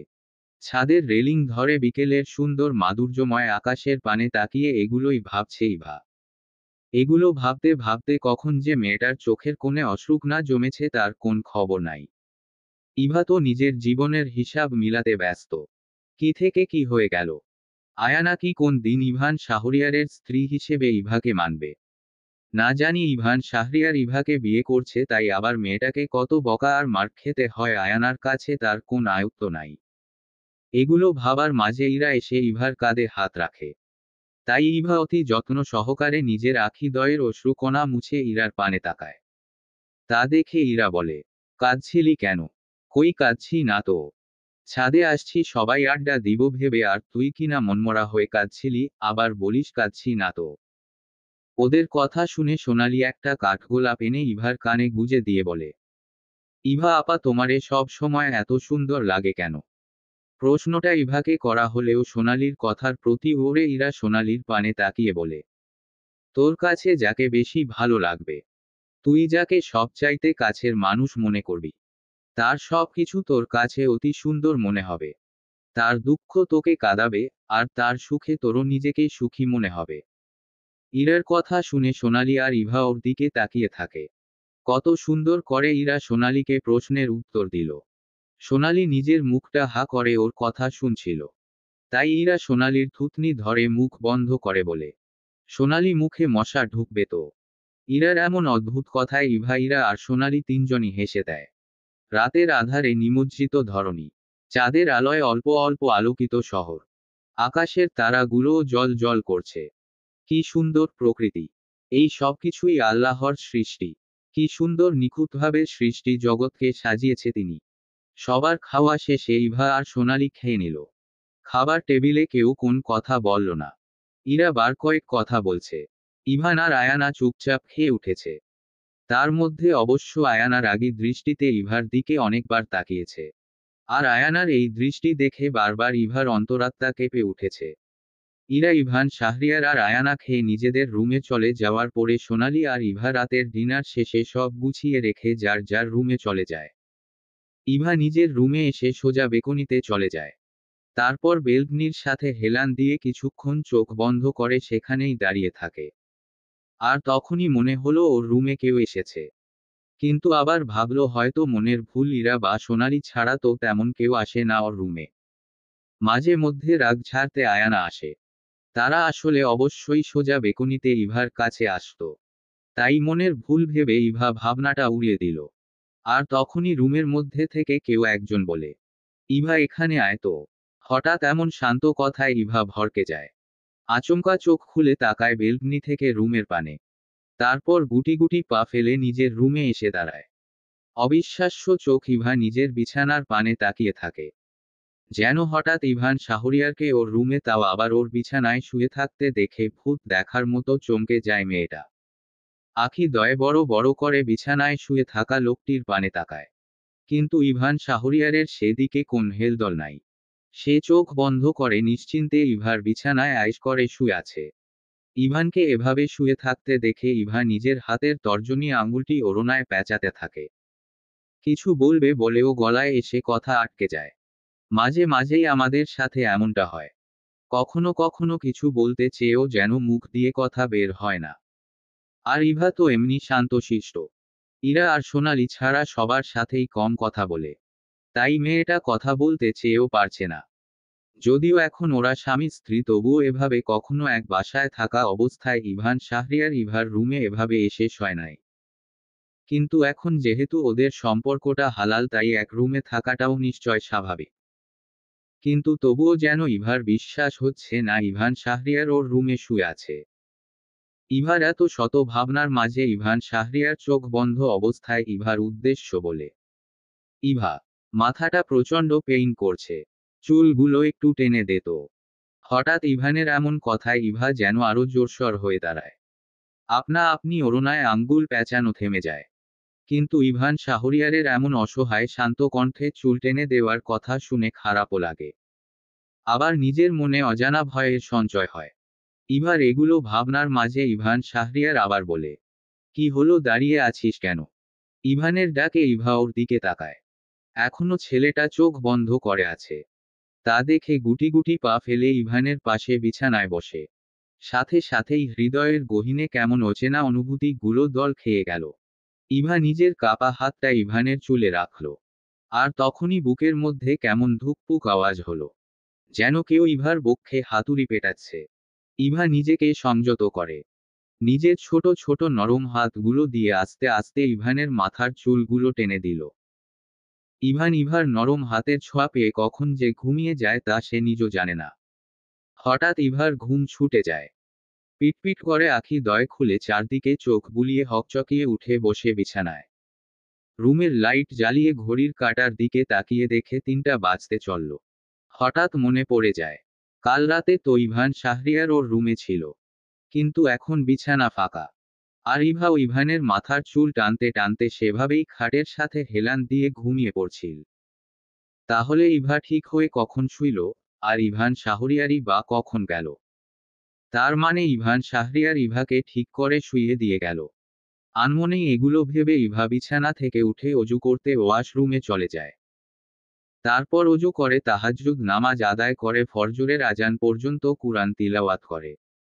ইভা আর ইভান শাহরিয়ারের বিয়ে হইছে প্রায় 1 সপ্তাহ হবে। এ কয়দিন আয়ানা ইভার উপর অনেক অত্যাচার করছে। কালকে দুপুরের রান্না করতে দেরি হইছে, তাই আয়ানা ইভার চুলের মুঠি ধরে ইচ্ছে মতো মারছে। তাও যেন মেয়েটার উপর আয়ানার রাগ কমে নাই বিন্দু পরিমাণও। আরও যেন দ্বিগুণ রাগে আয়ানার মাথা ফেটে যাচ্ছে। ইভাকে দেখলেই যেন আয়ানার মেজাজ বিগড়ে যায়। ইভান শাহরিয়ারের বউ হিসেবে ইভাকে তিনি কিছুতেই মানতে পারছে না। আজ সকাল থেকে ইভা অনেক কাজ করছে। কালকে আয়ানা সোনালি আর ইভাকে দিয়ে অনেকগুলো জামাকাপড় ধুয়েছে। আবার সেই ধোয়া কাপড়চোপড় গুলো সকালে ইভার সামনে দিয়ে আয়ানা ইভার উদ্দেশ্য বলে সবগুলো সুন্দর করে ধুয়ে দিতে। আয়ানার কথা শুনে ইভা শুধু বলেছিল, কাকিমা কালকে তো এগুলো ধুয়েছি। ইভার কথা শুনে আয়ানা রাগী দৃষ্টিতে ইভার পানে তাকিয়ে গালে ঠাস করে চর বসিয়ে বলে, কি ধুইছিস, এগুলো পরিষ্কার হয় নাই কেন? ইভা ছলো ছলো চোখে কাপড়গুলোর দিকে তাকিয়ে দেখে সব পরিষ্কার। ইভা জানে আয়ানা তাকে খাটানোর জন্য এগুলো আবার ধোয়ার কথা বলছে। তাই মেয়েটা আর কোন কথা না বলে চুপিসারে কাপড়গুলো নিজের হাতে নিয়ে নেয়। সোনালিও ইভার সাথে সেগুলো নেয়। তা দেখে আয়ানা বলে, সোনালি, তুই এগুলো নিয়ে ইভার সাথে কই যাচ্ছিস? ইভা আপা আর আমি একসাথে ধুয়ে দিব। তোকে এত দরদ দেখানো লাগবে না। এগুলো ইভা একা ধুইবে। তুই আমার সাথে রুমে আয়, আমার পা খুব ব্যথা করছে, মালিশ করে দিবি চল। এই যে নবাবজাদি, আপনি দাঁড়িয়ে আছেন কেন? কাপড়গুলো ধুয়ে রান্না করবি, তারপর ঘর ঝাড়ু দিয়ে মুছবি। কত কাজ পড়ে আছে তার খবর আছে তোর। কাজগুলো শেষ করে আমাকে উদ্ধার কর। শেষের কথাগুলো আয়ানা ইভার উদ্দেশ্য বলে। তাই ইভা অসহায় মুখ করে নিচের দিকে তাকিয়ে নিজের কাজে চলে যায়। আয়ানা নিজের রুমে যায়, তার পিছু পিছু সোনালিও। আয়ানা ইরা নীলা খাবার টেবিলে বসে আছে ডিনার করার জন্য। নীলা বিকেলে এসেছে এই বাসায়। ইভান শাহরিয়ার হসপিটালে গেছে। আতিফ শাহরিয়ার কালকে দেশে এসেছে। আতিফ শাহরিয়ারকে দেখে আয়ানার সে কি আহাজারি, ইভান শাহরিয়ার ইভাকে বিয়ে করছে তাই। কিন্তু তিনি তার স্ত্রীর এমন ন্যাকামি দেখে কোন প্রতিবাদ করল না। আতিফ শাহরিয়ার জানে ইভান যেহেতু ইভার দায়িত্ব নিয়েছে, তাহলে সে তার দায়িত্ব যথাযথ পালন করবে। আতিফ শাহরিয়ার সকালে অফিসে যাওয়ার আগে বলে গেছে বাড়ি ফিরতে রাত হবে। আর ইভান শাহরিয়ার এক এক সময় এক এক টাইমে বাসায় ফিরে। তাই তাদের জন্য অপেক্ষা না করে আয়ানা, ইরা আর নীলা রাতের খাবার খেতে বসেছে। সোনালি আর ইভা সবকিছু এনে রাখছে তাদের সামনে। তারপর সবাইকে খাবার বেড়ে দেয়। আর তখনই নীলা ইভার থেকে পানির গ্লাস চায়। ইভা তা এগিয়ে দিতেই নীলা গ্লাসটা নিজের হাতে নিয়ে মেঝেতে ফেলে দিয়ে বলে, কিরে, ভালো করে পানির গ্লাসটাও দিতে পারিস না? দেখছো খালামনি কি হিংসুক মেয়ে, পানি চাইলাম আর গ্লাসটা ফেলে দিল। নীলার কথা শুনে আয়ানা ইভার দিকে চেয়ে অকাট্য ভাষায় কয়টা বকা দিয়ে বলে, এই হারামিরে তো আমি পারে দেখবো, আগে খেয়ে নেই। এই জিনিসপত্র কি ওর বাপের টাকায় কেনা নাকি? যখন তখন এটা সেটা ভেঙ্গে ফেলবে। ইভা নিশ্চুপে কথাগুলো শুনে হজম করে নেয়। মেয়েটা জানে নীলা গ্লাসটা ইচ্ছে করে ফেলছে ওকে কথা শোনানোর জন্য। তাই ইভা আর কোন কথা বলল না। সত্যিটা বলতে গেলে উল্টো ওরেই কথা শুনিয়ে দিবে। তাই ইভা সবার প্লেটে তরকারি দেয়। আয়ানা তরকারি মুখে দিয়ে ইভার দিকে তাকিয়ে গম্ভীর কণ্ঠে গর্জে উঠে শুধালো, ইভা, পৃথিবীর সব লবণ মরিচ কি তরকারিতে ঢেলে দিছিস নাকি? তোর বাপ মা কিনে দিয়ে যায় এগুলো? নাকি আমাদের মারার ফন্দি? আয়ানার ধমকে ইভা কেঁপে উঠে। ওর হাতে ভুনা মুরগির গোস্তের বাটি আর বড় চিংড়ি দিয়ে টমেটো দিয়ে রান্না করছে তার বাটি ছিল। আয়ানার ধমকে হাত থেকে মেঝেতে পড়ে বাট দুটো ভেঙ্গে গুঁড়া গুঁড়া হয়ে যায়। আর তরকারি গুলো মেঝেতে গড়াগড়ি খেতে থাকে। ইভা সেদিকে চেয়ে ভীতু মুখশ্রী নিয়ে দাঁড়িয়ে থাকে। আয়ানা এগুলো দেখে খাবারের টেবিল ছেড়ে ইভার সামনে এসে চুলের মুঠি ধরে এলোপাতাড়ি মারতে থাকে আর বলে, এই হারামজাদির জন্য ঠিক মতো খাবারও খেতে পারবো না। কপালপুরি, নষ্টা মেয়ে, তোর বাবা মাকে খেয়ে এখন আমাদের খাওয়ার জন্য উঠে পড়ে লাগছিস। ইভানকে বিয়ে করে রাজরানী হওয়ার স্বপ্ন দেখছিস। তোরে আজকে আমি মেরাই ফেলবো। এগুলো বলে আয়ানা ইভাকে ছেড়ে নিজের রুমের দিকে পা বাড়ায়। তার কিছুক্ষণ পরে আবার হাতে বেল্ট নিয়ে সেখানে উপস্থিত হয়। ইভা তা দেখে কাঁপতে থাকে। সোনালি গিয়ে আয়ানার পা জড়িয়ে ধরে বারবার বলে, খালাম্মা, ইভা আপারে মাইরেন না। আয়ানা সোনালিকে ছাড়িয়ে ইভার সামনে এসে বেল্ট দিয়ে এলোপাতাড়ি আঘাত করে মেয়েটাকে। ইরা তা দেখে আয়ানার কাছে গিয়ে তার উদ্দেশ্য বলে, মা, তুমি ঠিক করছো না, এটা অন্যায় করছো ইভার সাথে। ওর বাবা মা নাই তাই বলে তুমি ওর সাথে যা ইচ্ছে তা করতে পারো না। আয়ানা ইরার সম্পূর্ণ কথা উপেক্ষা করে বলে, দূরে সর, ওরে আজকে আমি মেরাই ফেলবো। ওর ছায়াও আমার দেখতে ইচ্ছে করে না। মরতে পারে না এই মেয়ে। কেউ আমাকে আটকাবি না, যে ওরে বাঁচাতে আসবি তারও খবর আছে। এগুলো বলে আয়ানা ইভাকে বেল্টের বাড়ি দিতেই থাকে। এর আগে মেয়েটা মার, কিল, থাপ্পড়, কনি, লাথি, উষ্ঠা অনেক খাইছে। তবে আজকের মতো বেল্টের মার কোন দিন খায় নাই। প্রতিটা বেল্টের আঘাতের সাক্ষী যেন এখানের মানুষ আর ইটপাথরে গড়া দেওয়ালগুলো। প্রতিটা মাইরের সাথে সাথে মেয়েটা মা বাবা বলে আর্তনাদ করে আল্লাহকে ডাকে। এই আর্তনাদ দেখে আয়ানা আর নীলার মনে ইভার জন্য একটুও মায়া কি হয় না। ইরা আর সোনালি মেয়েটার কান্না দেখে নিজেরাও কান্না করছে। ইরার শরীরটা রাগে জ্বলে যাচ্ছে। শুধুমাত্র আয়ানা ওর মা, তাই কিছু করতে পারছে না। এখন তো নিজের মায়ের প্রতি ওর এক আকাশ পরিমাণ ঘৃণা হচ্ছে। আয়ানা অমানুষ হলেও ইরা অমানুষ না, শত হলেও আয়ানা ওর মা। তবুও চিৎকার করে বলছে ইভাকে মারতে না। প্রতিটা মার ইভার হৃদয়ে রক্তক্ষরণ করছে। হৃদয়ের গহীনে গিয়ে এই ব্যথার সৃষ্টি হচ্ছে। পুরো দেহটা বেল্টের আঘাতে ক্ষত বিক্ষত হয়ে যাচ্ছে। ইভা এই আঘাত সহ্য করতে না পেরে কান্না করতে করতে আয়ানার পা জড়িয়ে ধরে বলে, কাকিমা, আমার আর সহ্য হচ্ছে না। আমার পুরো শরীরটা জ্বলে যাচ্ছে। অসহ্য যন্ত্রণা হচ্ছে আমার শরীরে। তোমার মারার হলে আমাকে একেবারে মেরে ফেলো। সত্যি আমার খুব কষ্ট হচ্ছে। প্রতিটা আঘাতে আমার মৃত্যু যন্ত্রণা হচ্ছে। প্লিজ কাকিমা, আর হবে না, ছেড়ে দাও আমাকে। আর কোন ভুল হবে না। ইভার এমন আর্তনাদ দেখে আয়ানা আরো জোরে জোরে আঘাত করে বলে, কুকুরের লেজ কখনো সোজা হবে না। তুই আজকেই আমার বাড়ি থেকে বের হয়ে যাবি। আর এক মুহূর্ত তোকে আমাদের বাসায় দেখতে চাই না। আয়ানার কথায় ইভা কাপা কণ্ঠে খুব কষ্ট করে বলে, কাকিমা, আমি তোমাকে নিজের আপন মা মনে করি, তোমরা ছাড়া আমার কে আছে? আমি কই যাব এখন থেকে? আমাকে তাড়িয়ে দিও না প্লিজ, এই ঠাইটুকু কেড়ে নিও না। তবুও ইভার এমন অসহায় কথায় আয়ানার পাথর হৃদয় একটুও গলে নাই। আঘাতের উপর আঘাত করেই যাচ্ছে। এতদিন জমিয়ে রাখা সব রাগ যেন ইভার উপর ঝেড়ে দিচ্ছে। বিয়ের দিন আয়ানার এত রাগ হচ্ছিল কিন্তু চুপচাপ সব রাগ জমিয়ে রেখেছে। আর তখনই হস্তদন্ত হয়ে সদর দরজা দিয়ে কেউ ড্রয়িং রুমে প্রবেশ করে গর্জন তুলে বলে, স্টপ! ইভার গায়ে আর একটা আঘাত লাগলে পুরো বাড়ি আগুন জ্বালিয়ে দিব আমি। অনেক চান্স দিছি শুধরানোর জন্য তোমাকে, কিন্তু তুমি তো একটুও শুধরাও নাই। একজন মা কিভাবে সন্তানের উপর এত অত্যাচার করে বলতে পারো? তোমার হৃদয়ে একটুও মায়া হলো না? সবাই এখন সদর দরজায় দাঁড়ানো ইভানের দিকে তাকিয়ে আছে। আয়ানার আগে গোজগোজ করতে করতে বলে, ইভান বেশি বড় হয়ে গেছিস। মায়ের উপর দিয়ে সব সিদ্ধান্ত নিতে শিখে গেছিস। মুখে মুখে কথাও বলছিস। আমি তো এই ফকিন্নির বাচ্চারে আজকে মেরাই ফেলবো। সব এই নষ্ট মেয়ের দোষ। এটা বলে আয়ানা ইভার শরীরে বেল্ট দিয়ে আরেকটা আঘাত করে। তারপর যেই আবার আঘাত করতে যাবে তখনই ইভান গিয়ে একটানে আয়ানার হাত থেকে বেল্ট নিজের হাতে নিয়ে ছুঁড়ে মারে মেঝেতে।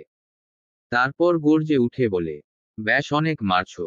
আমার তো ঘৃণা হচ্ছে তুমি আমার মা বলতেছি। মায়া দয়া বলতে কিছু নাই তোমার মনে। আর একটা মেয়ে হয়ে আরেকটা মেয়েকে কিভাবে তুমি নষ্ট মেয়ে বলো? ইভা কি নষ্টামি করছে ওর দাও। ভুলে যেও না ইভা এখন আমার অর্ধাঙ্গিনী। আমার বিয়ে করাবো। ইভান শাহরিয়ার কথাটা এত জোরে শোনা গেল যেন পুরো বাড়িতে বজ্রপাত ঘটালো। ইভান সহজে রাগে না। আর রাগলে সে হিতাহিত জ্ঞান শূন্য হয়ে যায়। ইভানের ধমকে আয়ানা আর নীলা কেঁপে উঠল। ইভান ইভার পানে তাকিয়ে দেখল মেয়েটা মেঝেতে গুটিসুটি হয়ে পড়ে কাঁদছে। তাই ইভান শাহরিয়ার নিজের দুই হাঁটু গেড়ে ইভার সামনে বসে ইভার মাথায় হাত রাখে। তারপর সোজা করে দাঁড় করিয়ে নিজের বুকে জড়িয়ে নেয় তার অর্ধাঙ্গিনীকে। এতটাই সাবধানে জড়িয়ে ধরে যাতে ব্যথার স্থানে আবার ব্যথা না লাগে। ইভাও ইভানের বুকে জোরসর হয়ে কেঁদে কেঁদে কাপা কণ্ঠে বলে, ডাক্তার সাহেব আপনি একটু কাকিমাকে বলেন না আমাকে যেন আর না মারে। আমার আর সহ্য হচ্ছে না। খুব কষ্ট হচ্ছে আমার। পুরো শরীরটা জ্বলে যাচ্ছে। একটু বলেন না। আমি সব কাজ সাবধানে করব। আর কিছু ভাঙব না। আর মারলে বলেন না আমাকে একেবারে মেরে ফেলতে। আমার যে আর সহ্য হয় না। খুব কষ্ট হয় আমার খুব। প্রতিটা আঘাত আমার পুরো শরীরটা ক্ষত বিক্ষত করে দেয়। আমিও তো রক্তে মাংসে গড়া একটা মানুষ।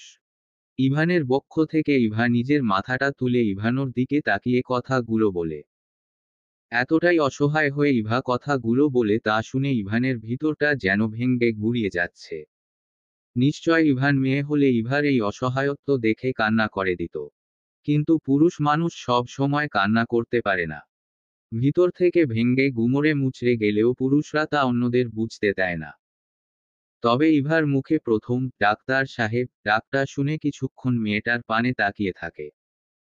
তারপর ইভান শাহরিয়ার নিজের ডান হাতটা দিয়ে ইভার মাথায় হাত বুলিয়ে চোখের পানি মুছে দেয়। মার খেয়ে মেয়েটা ভালো করে দাঁড়াতেও পারছে না। এই জন্য ইভান ইভাকে সোফায় বসিয়ে দেয়। ইভার প্রতিটা কথা ইভানের বক্ষে তীরের মতো লাগে। ইভান ধীরে ধীরে গিয়ে আয়ানার সামনে দাঁড়ায় তারপর তাচ্ছিল্যের হাসি দিয়ে বলে, জানো মা তোমার জায়গায় যদি অন্য কেউ হতো তাহলে আমি তাকে হৃদয়ের জ্বালা না মিটা পর্যন্ত কি কি যে করতাম তার কোনো আয়ত্ত নাই। আয়ানার আগে ফুঁচতে ফুঁচতে বলে, ইভান। ইভানও বলে, মা চিৎকার করো না। শত হলেও তুমি আমার মা, তুমি অমানুষ হলেও আমি তোমাদের সম্মান করি। আল্লাহ বলছে বাবা মায়ের সাথে বেয়াদবি করতে না। তুমি ইভার সাথে যা যা করছো এর শাস্তি আল্লাহ তোমাকে দিবে। এতিমদের সাথে কেমন ব্যবহার করতে হয় আমাদের শ্রেষ্ঠ নবী হজরত মুহাম্মদ সাল্লাল্লাহু আলাইহি ওয়াসাল্লাম শিখিয়ে দিয়ে গেছেন। জন্মের আগেই তিনি বাবাকে হারিয়েছে এবং জন্মের 6 বছর পরে তার মাকেও হারায়। তাই তিনি এতিম হয়ে যায়। তারপর দাদা মারা যাওয়ার পরে চাচার কাছে বড় হয়। আল্লাহ আমাদের হজরত মুহাম্মদ সাল্লাল্লাহু আলাইহি ওয়াসাল্লামের মাধ্যমে শিখিয়ে দিয়েছে কিভাবে আমরা এতিমদের সাথে ভালো আচরণ করব। আয়ানা যেন রাগে জ্ঞান শূন্য হয়ে গেছে। তিনি ফুঁচতে ফুঁচতে ইভানের উদ্দেশ্য বলে, ইভান তুই এই রাস্তার মেয়ের জন্য আমাকে কথা শোনাচ্ছিস? এই মেয়েকে তো আমি এই বাড়ি থেকে বের করেই ছাড়ব। ওদের কথার মাঝেই আতিফ শাহরিয়ার সেখানে উপস্থিত হয়ে তিনি বুঝার চেষ্টা করে কি হচ্ছে এখানে। আর ইভান এতক্ষণ শান্ত হয়ে আয়ানাকে বুঝালেও এবার চেঁচিয়ে বলে, কাকে তুমি রাস্তার মেয়ে বলছো? ভুলে যেও না ইভাও কিন্তু এই বাড়ির মেয়ে। ইরা আর ইমার মতো স্বাধীনভাবে চলার অধিকার ইভারও আছে। কিন্তু ইভা তা না করে, প্রতিটা মুহূর্তে সে আমাদের অত্যাচার মাথা পেতে নিয়ে টু শব্দ না করে বাড়ির সব কাজ করছে। তুমি ইভার সম্পত্তির জন্যই তো মেয়েটার সাথে এমন করছো, তাই না? ইভা এ বাড়ি না থাকলে আমি কেন থাকবো? যেখানে আমার স্ত্রীর সম্মান নাই সেখানে আমার থাকার কোনো প্রশ্নই আসে না। তবে যাওয়ার আগে একটা কথা বলতে চাই আমি। জানো মা, আল্লাহ সূরা নিসায় স্পষ্ট ভাবে বলে দিছে কিভাবে এতিমদের সম্পত্তি বন্টন করতে হয়।